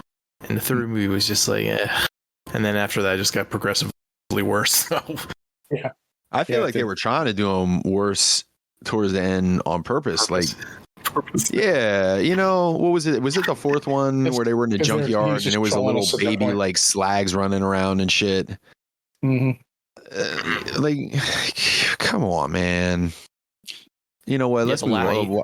That was just terrible. Oh my god, yeah. I actually paid money to go see that in the theater. Yeah, well, you know, I needed to do market research. Yeah. You have chosen poorly. Speaking of, choosing preferred, Levy, your favorite Morbius fucking movie is doing great in the reviews. It's real good. It's gonna get an Oscar. It's getting the Oscar nomination. Moon Knight already has an Oscar. They're like Jared Leto was in the shittiest. Jared Leto was in the shittiest fucking Marvel movie and one of the shittiest DC movies. Like, keep Jared Leto away from your fucking comic book movies. Oh god, yeah. Mike, what'd you say about Moon Knight? I said Moon Knight already has an Oscar. Wow. See, keep that one in. Keep that one in your pocket for a meme that you can make later. Yeah. Like when all the Batman fans start asking for them to be recognized at the Academy Awards, next year. Yeah. Can you guys hear me? Yeah, yes. I was just waiting. I was just about to yell at Levy for not talking. I'm gonna reboot. Levy, talk. All right. I picture Jed, up there doing this podcast, and like outside the cave, there is a war going on, and he's like got to go out and like jiggle the cables and shit, and there's like shrapnel flying all over the place. But he's pressing on because he needs to get the show done. I'm back. There he is. Yeah. Yeah, sure. Weird news. All right. You have to bear with me here. It's really high right now. All right. So,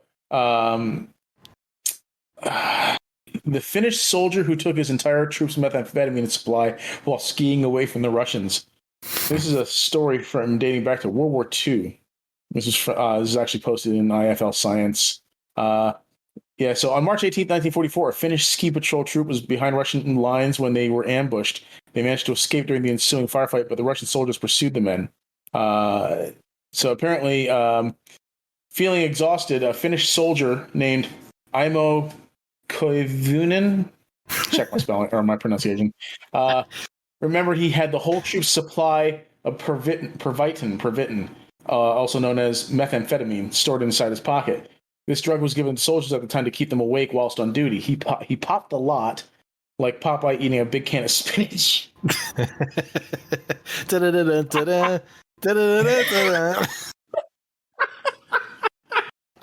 all I can stand, and I can't stand no more. You're John Bailing us right now. Bailing. I am. I did it on purpose. He hadn't wanted to take all of them, but while being pursued in the cold, it was difficult to take out individual pills, especially while wearing mittens. His energy was soon boosted, perhaps unsurprisingly, given that he had just taken 30 times the dose of methamphetamine he was supposed to. He led the troop and broke the snow for the rest of them, helping the whole pack to speed up considerably. But you can't just take an overdose of that massive and expect the only side effects to be really good at skiing. Oh, man. So he soon began to notice that his vision was distorted and he was losing consciousness. The very next thing he can recall, he was 100 kilometers away, had no ammunition, no food, was completely alone. Whatever happened in the interim, he had somehow lost his entire squad. 100 kilometers? Holy shit. Still substantially high on speed. He got up and began to ski on through the forest by himself. His appetite had been killed by the drug, which is fortunate given the lack of food. For the next few days, he survived by eating pine buds and a small Siberian jay he'd managed to catch completely raw. Wow. Still under the influence.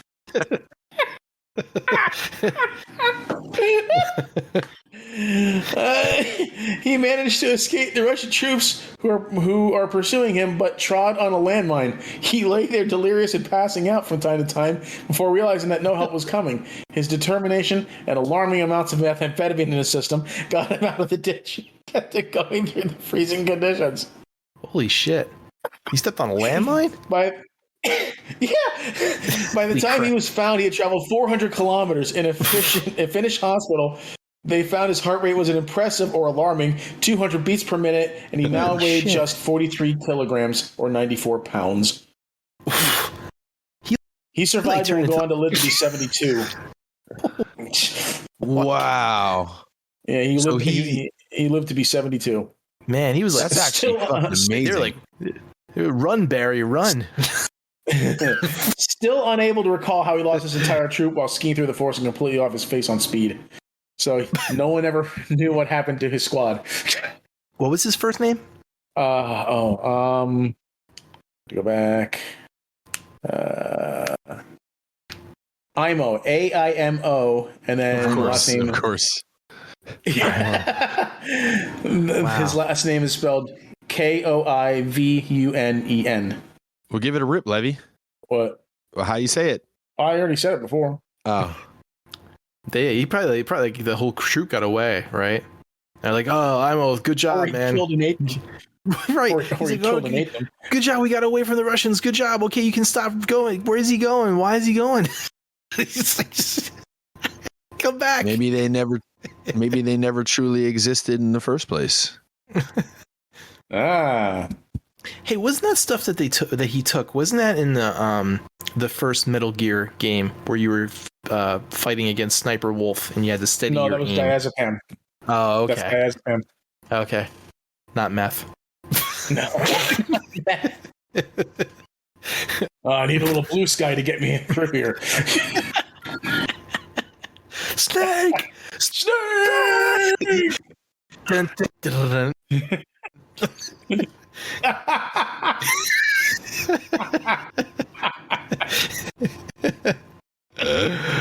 Oh man, what else you got? There's another story from IFL Science. The man who drank radioactive juice until his bones crumbled and his jaw came off. Oh. So this was this is a story that dates back to March 1st, 1896. French physicist Henri Becquerel discovered radioactive properties of uranium. Soon afterward, it was found that polonium, thorium, and radium emitted radiation too, with Marie Curie first coining the term radioactivity. It's your history lesson. When they first discovered it, they didn't really realize how bad it was for you. So they began creating products like Doramad radioactive toothpaste to radioactive cards you put in your cigarette packets. And it just became like a trendy thing to do, was put radioactive particles into your material, into your products. Let's see here. One such product became a favorite of American sportsman and socialite Eben Byers. He was a steel mogul and athlete, and had a reputation of being a ladies' man. And after winning the U.S. Amateur Golf Championship in 1906, in 1927, he fell off a bed of a train and injured his arm, which reportedly hampered him in both the athletic and sexual department. His doctor prescribed him a drink called RadiThor. That's something out of fucking Fallout, man. Jesus Here, Christ. instead of Nuka-Cola, try RadiThor. Well, they were putting cocaine and coke back then too, right? So. Yeah. I think I'd rather take the cocaine and the coke. Let's name it after this fucking radioactive material and the god of fucking thunder. Put them together. Yeah, so he prescribed him a drink called RadiThor, which likely because the inventor of the drink, William J.A. Bailey, offered doctors money for every drink they prescribed. Oh my god. The pain. Yeah, I know. That now. Oh, I know. Yeah, Byers' pain cleared up either by coincidence or placebo, and he attributed it to RadiThor, which is essentially radium diluted in water, like cancer-flavored Kool-Aid. Yeah. From then on, he was convinced of the drink's benefits and sent cases of the deadly juice to business colleagues, girlfriends, and even fed it to his racehorses. Wow. For his own part, he drank 1,400 half-ounce bottles of the expensive drink. At the time, he didn't know any better. Regulators were not convinced of harmful effects and actually took action against one maker of radioactive medicines because they hadn't put in as many deadly radioactive materials as they promised. There's not enough radiation in here. Try again. What age did he die at? Oh, what we're getting to that. So after a few years, he began to lose weight, get headaches, and many of his teeth began to fall out. He told his doctor that he'd lost that toned up feeling, which is a fairly mild way of putting that your bones had begun to crumble. In 1931, regulators began to wake up to the news that radiation is bad for you, and they asked if Byers would like to testify at hearings. But by this point, he was far too sick, and instead a statement was sent through his lawyer. It relayed that Byers' whole upper jaw, excepting 2 front teeth and most of his lower jaw, had been removed. As well as this, the lawyer reported, all the remaining bone tissue of his body was disintegrating and holes were actually forming in his skull. Wow. He had only learned his case was terminal a few weeks before his death at age 51. By which point, only 6 of his teeth remained. He was buried in a lead coffin. Holy shit. As to not pollute the land around him.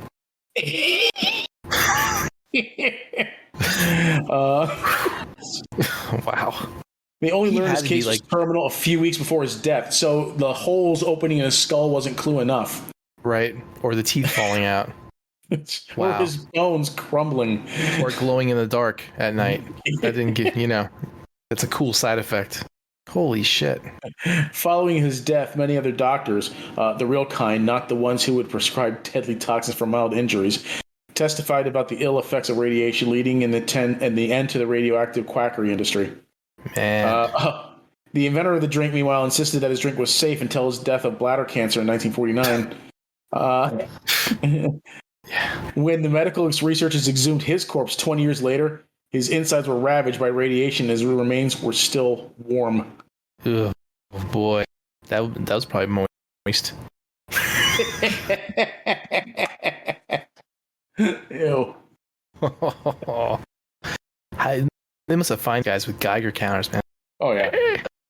Ugh. Can you imagine? Had to bury him in a lead casket. Holy shit.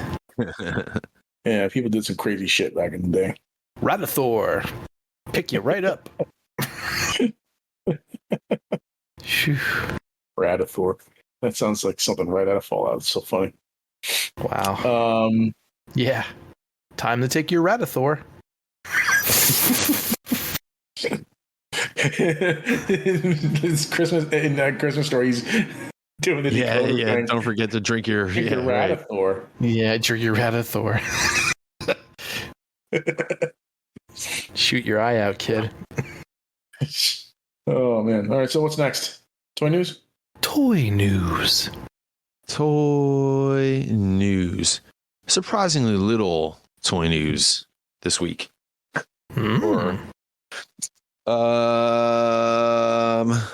So Fans Toys is doing toy deco versions of their Galvatron and Astro Train. You guys seen them? I did. Actually look pretty cool. Yeah. And I had both of them sitting in my shopping cart at one point. I'm like, what am I doing, man? And I deleted. What was the back, by the way, for the Astro Train? The Astro Train, was it 220? 220 or 230? Something like that. Yeah, because I remember, because it was, I think they were both right around the same. Because they had it set up like you don't know what the cost is until you put it in the cart and then it tells you. Surprise! Yeah, surprise, motherfucker. Yeah, right. Yeah. I mean, we laugh, but it is kind of like it's shrewd marketing because, it's in the cart now, so gotta buy it. But I didn't. Yeah. Yeah, he actually hit me up. He sent me a message on the side, in which I think a couple people I think saw. I saw got Astro Train. Yeah, Astro Train hit me up on the side. Brandon did. He was like, "Hey, man, he gave us like the early heads up," and I did. I went over, and it was nice of him because in some other universe when I didn't start collecting Mortal Kombat and all that other shit, I would be like, "Oh." I would like that one because it reminded me, it wasn't even about it being the toy colors. It was actually about the comic book. He was very Marvel comic-y, you know? And I really had this is going to sound crazy, man, but I think more of a connection to the comic book than I did to the cartoon. And I had a pretty good connection to the cartoon, but the comic book was like, it went on longer, you know, so long after the cartoon ended and shit like that, the comic was still going on, and I don't know. Gotcha. Except for the Heresy. movie. No, except for the movie. I said that before you called heresy, but the movie is like top. You know, movie number 1, comics number 2 for me, and then cartoon number 3 for me. And it doesn't mean that the cartoon is like, you know, not good. Or at least it wasn't very good, but you know what I'm trying to say. Like, not like it wasn't influential or whatever, but I don't know. I really like the comic. Harris. Well, it felt more, it really did. Like, all joking aside, it felt a little more mature than the cartoon did because it was one long ongoing story arc from, you know, episode 1 or issue 1, I should say, to issue 80, you know, and the cartoon was not so much like, you know, season 1 and 2 season 1 all blends together and season 2 could all blend together. I mean, they had little like story arcs and stuff, but I don't know, the comic always just felt a little bit more of a mature story, which sounds silly because I was like 9 but you know what I mean. It just felt, I do. It felt darker. Like, not that I was sitting there at age 9 going, hey, this is way more mature and into my, you know, reading sensibilities. I just remember reading it going, this is dark, man, you know? Shockwave comes down and like totally like makes a bitch out of Megatron and takes the Decepticons over, and they got like a bunch of headless Autobots hanging, or at least Optimus was headless. I don't think everybody else was headless, but they're like hanging upside down in the, you know, and like Ratchet is the last remaining Autobot and all that crazy shit that went on in the early going. Like, remember when Predaking, they sent Shockwave had Predaking, like, because they never met Megatron, so they like changed their insignias to Autobots, and they went and they attacked Megatron, and Shockwave had that whole thing set. It was some crazy shit, man. And then fucking Megatron went crazy and wrecked shop, but it was dark. It was cool. I barely remember the Marvel comics. Really? I'm sure if I went back and reread, there would be things that I'm like, oh shit. I mean, I would remember them when I saw them again, but things that I'm not remembering right now. But there is a lot of stories and shit that stick out in my head. And if you showed me, I remember some like one like issue or two that sticks out, but like I don't remember the entire arc. You know what I mean? It just blends together. Yeah. Like I would tell you that I could pretty much things. Scraplets, was that what they called? Scraplets? Yeah, the Scraplets. Like they were yeah. I remember that, and the Car Wash of Doom. I remember when they were did the whole fucking internet thing, and then there was like the Ratchet and Megatron blend thing. But then after that, like, and then the transmission of 2005? Is that what it's called? 2006? Yeah, that was with the Junkie Magnus Starscream thing. Yeah. But after that, I don't remember too much of it. There was a lot of weird shit that went on in the comics, man. There was the one when the Micromasters were wrestling, like they were in like a you know, whatever the WWE would have been in the Transformers universe. There was that one where they went to the planet. They went to the planet of giant chicks. Like there was chicks on the planet, but they were all like Transformer size. It was Jim Lee drew the cover for that. I don't know if you remember that cover. It was some weird. I don't remember any of that. And I feel like, and anybody that's out there that's listening that also read the Marvel comic and remembers them like I do, I kind of feel like the Allspark was based on the Underbase. I'll have to send you a picture of the Underbase, and you'd be like, "Oh shit, man!" Starscream was like all fucking like what the hell is it called? All greebled out. Yeah. He basically wiped out half the you know, Transformers that were in existence at that point. That was the comic book's way. Like he Thanos them. Well, yeah, but he actually took them out one at a time. But that was how he Thanos them slowly. That issue that 50th issue was like the 50th issue was their way of doing like Transformers a movie, like how they got rid of all the old characters to make way for all the new characters. But they were like further along, you know. They had Pretenders and Micromasters and everything else in the universe at that point. So they had to like that was their way of thinning the herd and getting rid of all the old guys. Yeah, Transformer wise, man. I mean, there were some reissues and shit, and I saw Fans Hobby put up a post that they had, and they're starting to at least do like prototyping stage, or not prototyping, but like test shot stage of Dick Bird Double Dealer. Oh yeah. Yeah.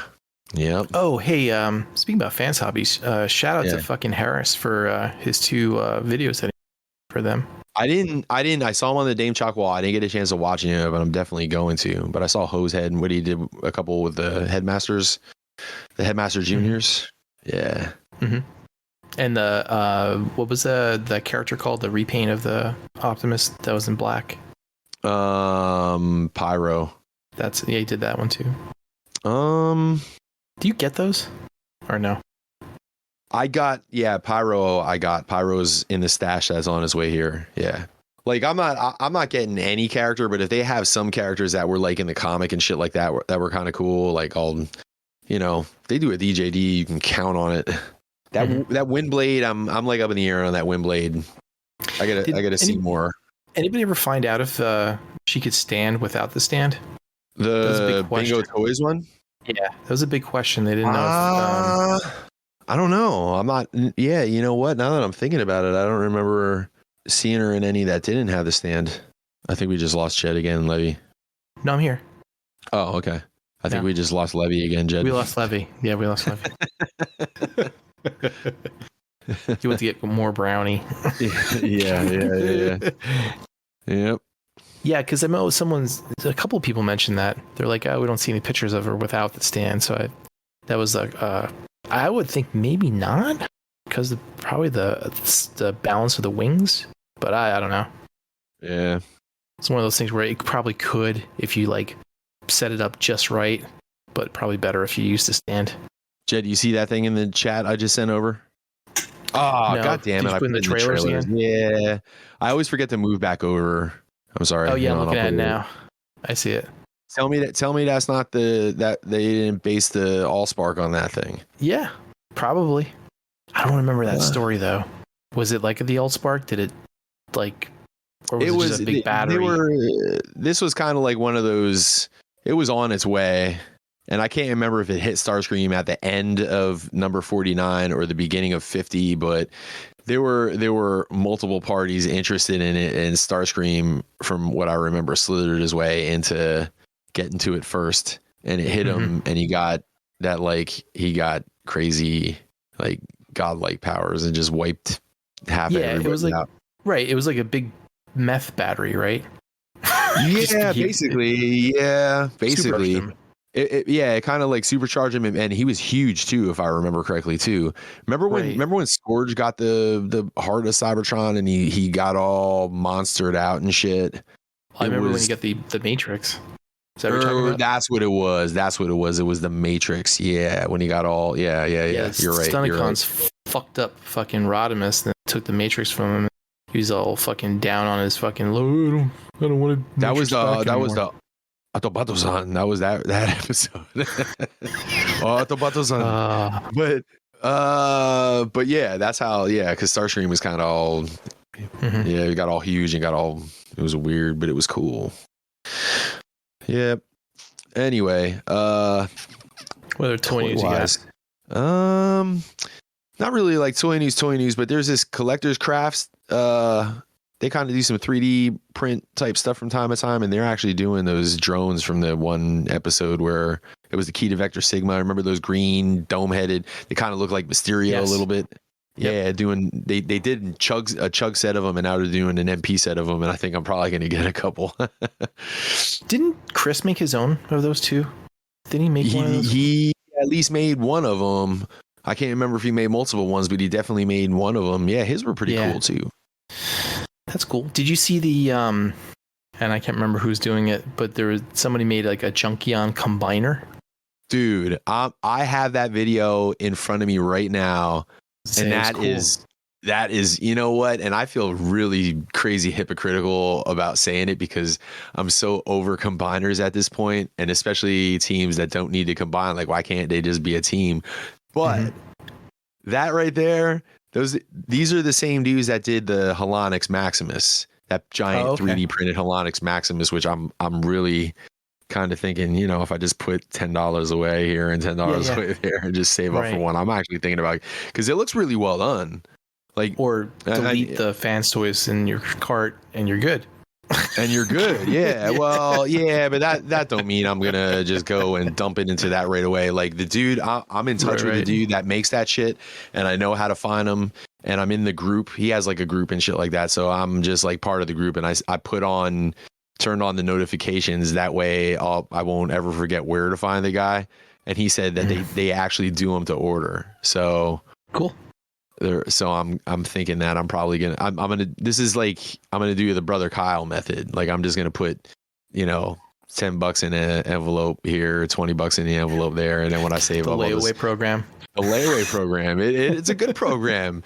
It's kind of like the Acorns thing, you know. You just like you put a couple dollars in here and there, and you forget about it for a little bit, and then you look and it's like, oh shit, there's $300 in there or whatever, you know. See, if you sold your AMC, you'd have lots of money. Yeah, well, you know, keep laughing. When the fucking squeeze goes down, it's gonna be fucking outrageously awesome. I told Brother Kyle and Nate, I'm like, when the squeeze happens, I'm gonna buy Jed fucking 2 more vertices. You gotta have a vertis for all 3 modes. And he's talking about the dinner plate, and I'm like, you know what? I'll just get him a fourth vertis. That way, you got a dinner place for the entire family. So you just remember when your whole family's having, you know, having their salads off the dinner plates. You just remember Uncle Dragon coming through with the squeeze money, hooking it up. Vertis for everybody. You get a vertis, and you get a vertis. Jed, I'm just gonna buy Keith's fucking factory right off of him. Oh my god. That's great.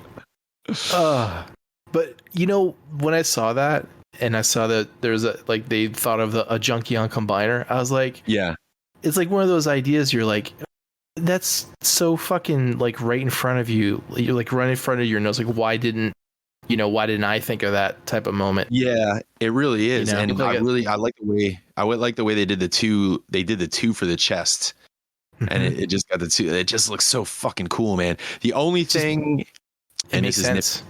It almost makes too much sense. Like if I was to picture a Junkion combiner, I would picture it almost like it'd be like fighting, it would be like from the second fucking Bayverse movie. No. It would be more shit. Well, yeah. I mean, in that way, not looking like I could see it looking like this. This looks very cool. The design they came up with is perfect. But I could definitely see like shit hanging off of it. Like pieces hanging off. Like it's almost a little too symmetrical, to call back to an old episode. It's almost too symmetrical for a Junkion combiner. That's the type of shit where if you had it in a cartoon and you animated it, it was like, they would combine and then they would start going attack and like an arm would fall off. Yes. And like the leg would jump up to the arm and the arm ground would form the leg and it was interchangeable, combiner. That's exactly how I would picture it. Yes. Or even if full parts weren't coming off, like even just like the wheels and spikes and shit like that falling off. Because even on these toys, on the KFC ones, you could put wheels and the little spikes and the little shit like anywhere you want, So yeah, but right. I mean, all that shit aside, that shit's amazing, man. Somebody came up with that shit and made it happen, and like it looks good and it looks sturdy. It really does. I love how they use the legs of the two. Like they have the two that are in the chest in bike mode. The legs are still loose, and they made the legs and the legs behind them almost looking like kind of like a spider type of thing with the blades on it. It's just like, man, so fucking creative. Yeah, well done. Yep, absolutely. Anybody else got anything? Well, I mentioned the Moon Knight 1/6 scale. Marvel Legends did come with a couple of Moon Knights they showed, like a Mr. Knight and the Moon Knight. Mr. Knight, I saw that. Yeah, I saw that. Man, I would like to, but I really want to hold out for like a, like an import type one. I'd like to see like a Mafex. With the Mafex and the soft goods, like making like a mummy type of outfit, that actually might work versus, hard plastic. You think they would do it that way? I think that they would do the cape that way without a doubt, but I don't know. I don't know if they would do the rest of the figure that way. I think they do it like Levy, they did Gambit, Levy, you're more of an expertise than we are. Levy? Yeah. Oh, okay. Moon Knight, right? Moon Knight, right? Okay. Yep. If Mafex did a Moon Knight, would you see them doing like soft goods for like wrappings around his like head thing? Kind of like the mum. Okay. No. The cape though, right, Levy? The cape would be a wired cloth, yeah. I like how you had to repeat that entire question because you knew you were waking Levy out of a deep contemplative state where he was just not listening to anything that was going on. You ever see somebody made? You ever see? Yeah, I got that part. Did you ever see Tenacious D, where he's like the one dude, was it Kyle? Is that the one guy's name, where he turns into the baby Sasquatch and he's floating? No, that was baby Sasquatch. Jack Black. Was that Jack? Yeah, Jack Black. We're floating down the Strawberry River. We ate all those mushrooms. Yeah. When you had to repeat that question, that's because Levy was floating down the Strawberry River.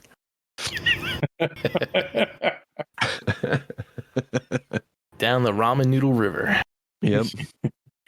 Anything else? I did see that Star Wars white Darth Vader, like his redemption thing, right? I was like, like they really are like doing the opposite of a black repaint there for fucking money. I'll tell you something. So here's what I'm over. like, you know how we joked around about the black repaint and combiners, how I'm like over combiners, which I think a lot of people are. Mm-hmm. I'm over the good guys being bad guys and the bad guys being good guys. Like, not in the context of like that's how the storyline goes, but I'm talking this whole shattered glass type thing that goes on in every universe. Like, I'm over all that shit.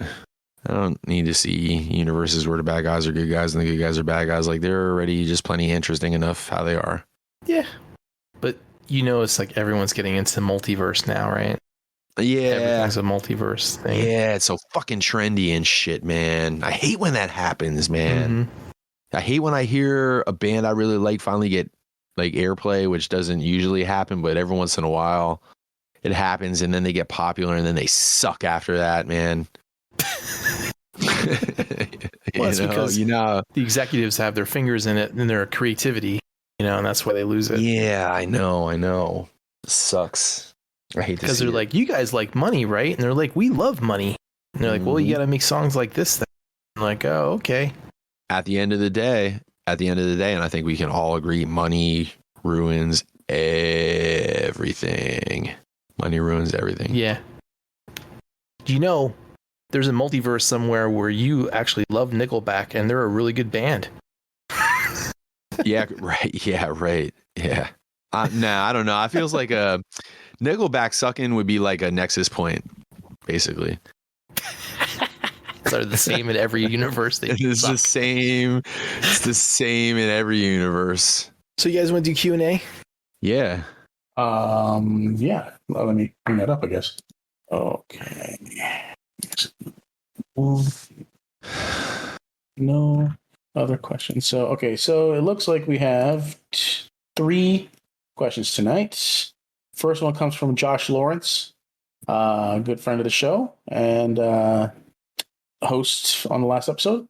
Real quick before you read what he said, I forgot, man. Shout out to Josh for hooking Vanessa up with that Bronx. Oh, cool.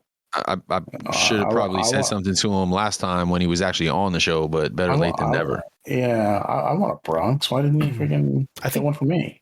I think you did. What? Didn't you? I thought you did, Mike. Did what?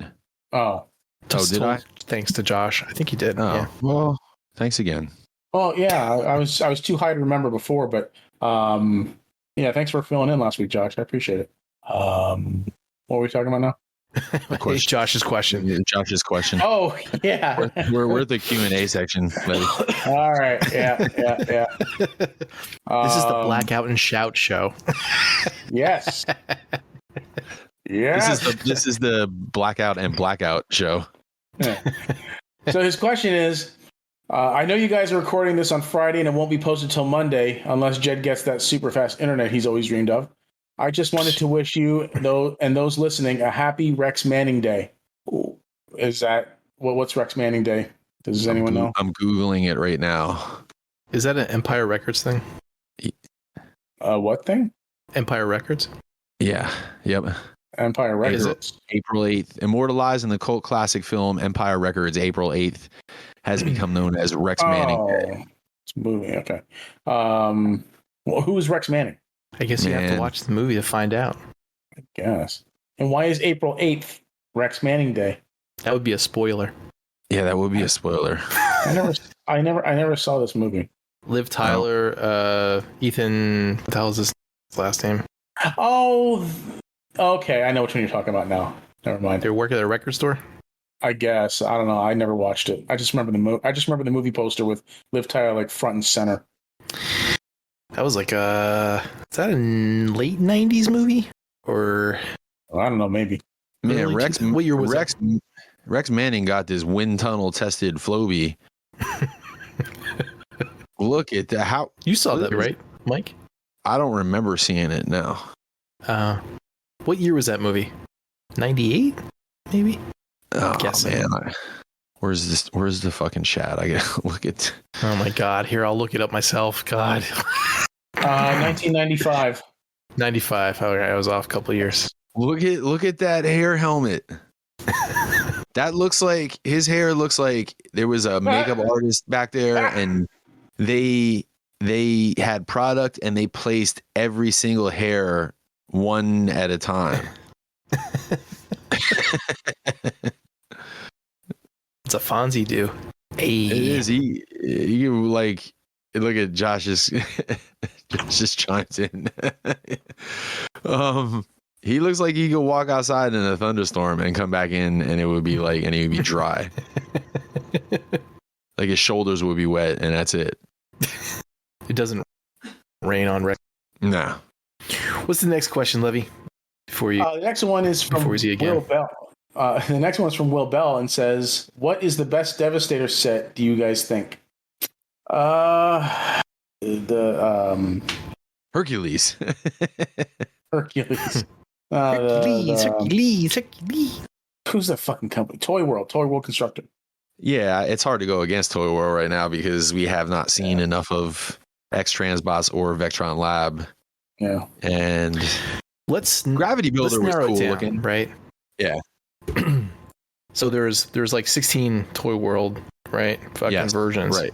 What do you think? Which version do you like the most? Classic. I have the classic version. Yeah. I have the classic version with the replacement hip, like the green hips. I have the 3D printed ones. Yeah.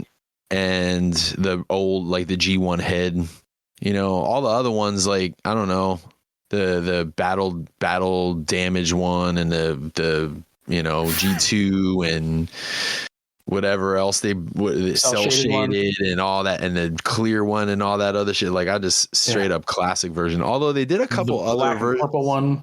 Yeah, the black and purple one. But there was even like a couple slight variations of the classic one.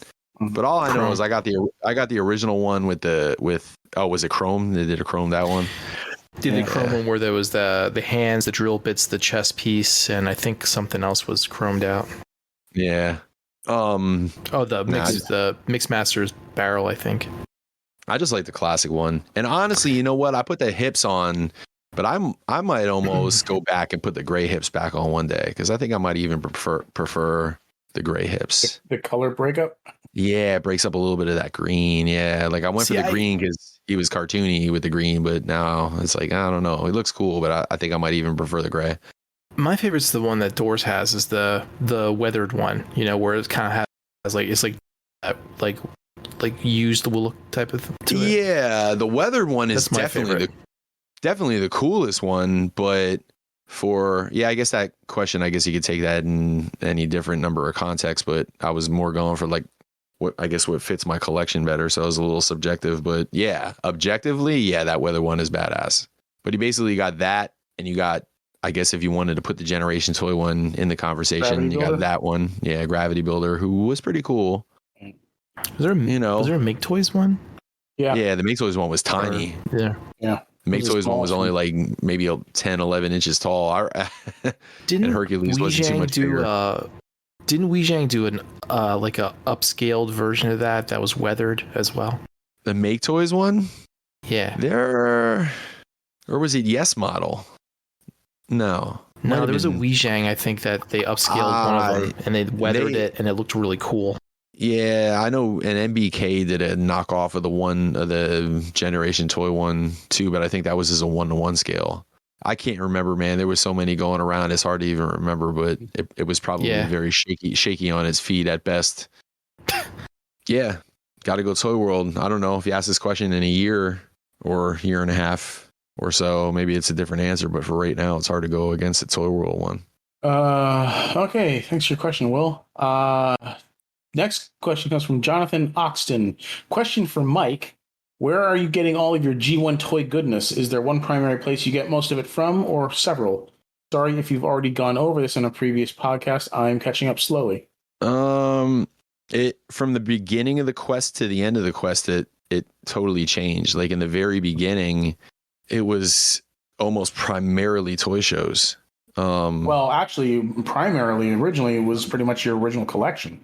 Yeah, but I'm going by the stuff that I have now, you know, like I mean, I was a weird kid, but I wasn't that weird. Like I played with my shit. So a lot of my original stuff from when I was a little kid. Oh, so you did replace them.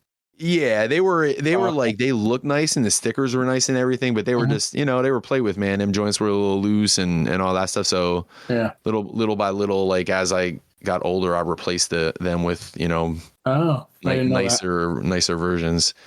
So but yeah, I mean that's where it did start. But the toy shows first, and then eBay kind of came around. Mm-hmm.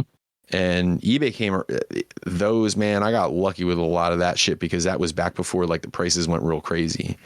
So like I got that Grand Maximus it was pre-eBay and movie. And it was before you got your one friend to bid up $1 on a fucking long before that. red Mirage. Yeah. You can tell, yeah, right. Yeah, that was no. It was the wheeljack levy. It was the exhaust. Was it the exhaust? The exhaust, yep. I thought it was the red. I thought it was the red. Nah, the red Mirage came from. Oh yeah, you're right. Yeah, that's right. It was them. It was the exhaust. What did you want me to do? You wanted me to like bid up like because like you pissed. I think you pissed the guy off. Yeah, I pretty much pissed the guy off. Well, and then by the time I got to like I'm a terrible negotiator. I ended up with a higher price than I would have had, and, and at that point it was only like $2 or whatever, but it was on the principle of the whole thing. A man of integrity, Levy.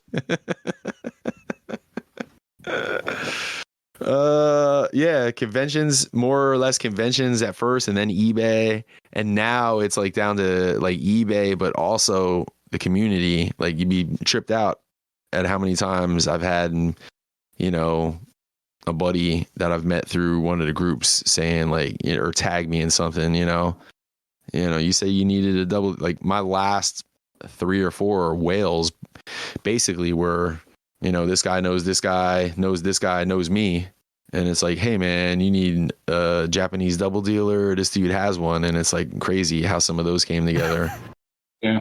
And then probably one of my favorite stories was Nate in Japan in the toy store on the video chat, like walking down the aisles and, stop right there. That was the last bunch were kind of like that. It was more or less without help. I would probably still be out there looking for them. So, yeah. But that's pretty much how it went. Been slow lately. I haven't. It's getting to the point where they're kind of getting hard to find. Yeah. Not that the ones I have left to get yet are super rare ones, but I'm just not seeing them pop up in the condition that you want. Right. Yeah. I'm just I'm subscribing to the Nate and Mike rule there, except it's for G1 as opposed to Masterpiece. In this case, it's like if you exercise and eat your vitamins and eat right and all that shit, you'll live long enough to eventually run into what you're looking for on eBay or at a show somewhere. So, yeah. So that's it for questions. Damn, look at us. Cool. It's 11:11. Yay. I can go up and pass Ellison to Saigon Kick. Are you shitting me, Levy? What? Are you for real? No, I'm kidding. What are you talking about? No one listens to Saigon Kick. Levy. What? I'm kidding. Saigon Kick in the car ride. Remember? Yeah, I know. I was kidding. Saigon Kick is the Lizard is one of the best fucking albums I ever heard in my goddamn life, Levy. See, I triggered Mike. You did. Yeah, but in a good way. I thought you were serious. I'm like, look at my boy with all his musical taste. Like, where is he coming up with this shit? Oh no! I remember when we did the first 10 shots, 10 bots. I passed out on the couch. You freaking threw up in 3 different counties. Oh yeah, that's right. That was I couldn't remember if that was a Saigon Kick night or a Slash a Snake Pit night. It was both. Yeah. It was both. And one other thing, Levy. What? One of these days when you're on this brownie, I'm gonna catch you tripping, and you're gonna admit to shit in your pants on the show, and I'm gonna tell you why. Because a couple of episodes ago we were talking about the gargoyle, and I said, and I can't remember like what led to what in the conversation, but I was at the point where I was saying about how uncomfortable it is to sit down and on a warm toilet seat, and you were saying about how it was the worst feeling in the world, and I said, well. Yeah, but then you have your piss yourself, and without hesitation, you said yes, which was a surprise. I figured if you weren't going to admit to shitting yourself at some point, admitting to pissing yourself is like almost as bad, and you were right out with it. So one of these days, I'm gonna catch you slipping up and It's going to be out on a recording for the world to hear. And I will be vindicated in my accusations. I have never shit myself as an adult. Yeah. We'll find out. We'll find out one day, Levy. And I am vindicated. Yes, I am right. I swear I'm right. Levy knew it all along. Anyway. We only got like 2/3 of that because your internet shit, Jed. Yeah, I know. It's time to go before I have to reset it again. Soon. Any last words, Mike? Go Phillies. Jed. Fuck you, John Bailey. Happy Rex Manning Day. Is that it? That's it. You got anything, Levy? Nah, fuck no. I got nothing. Take us out, Mike. And enough's enough. We're out.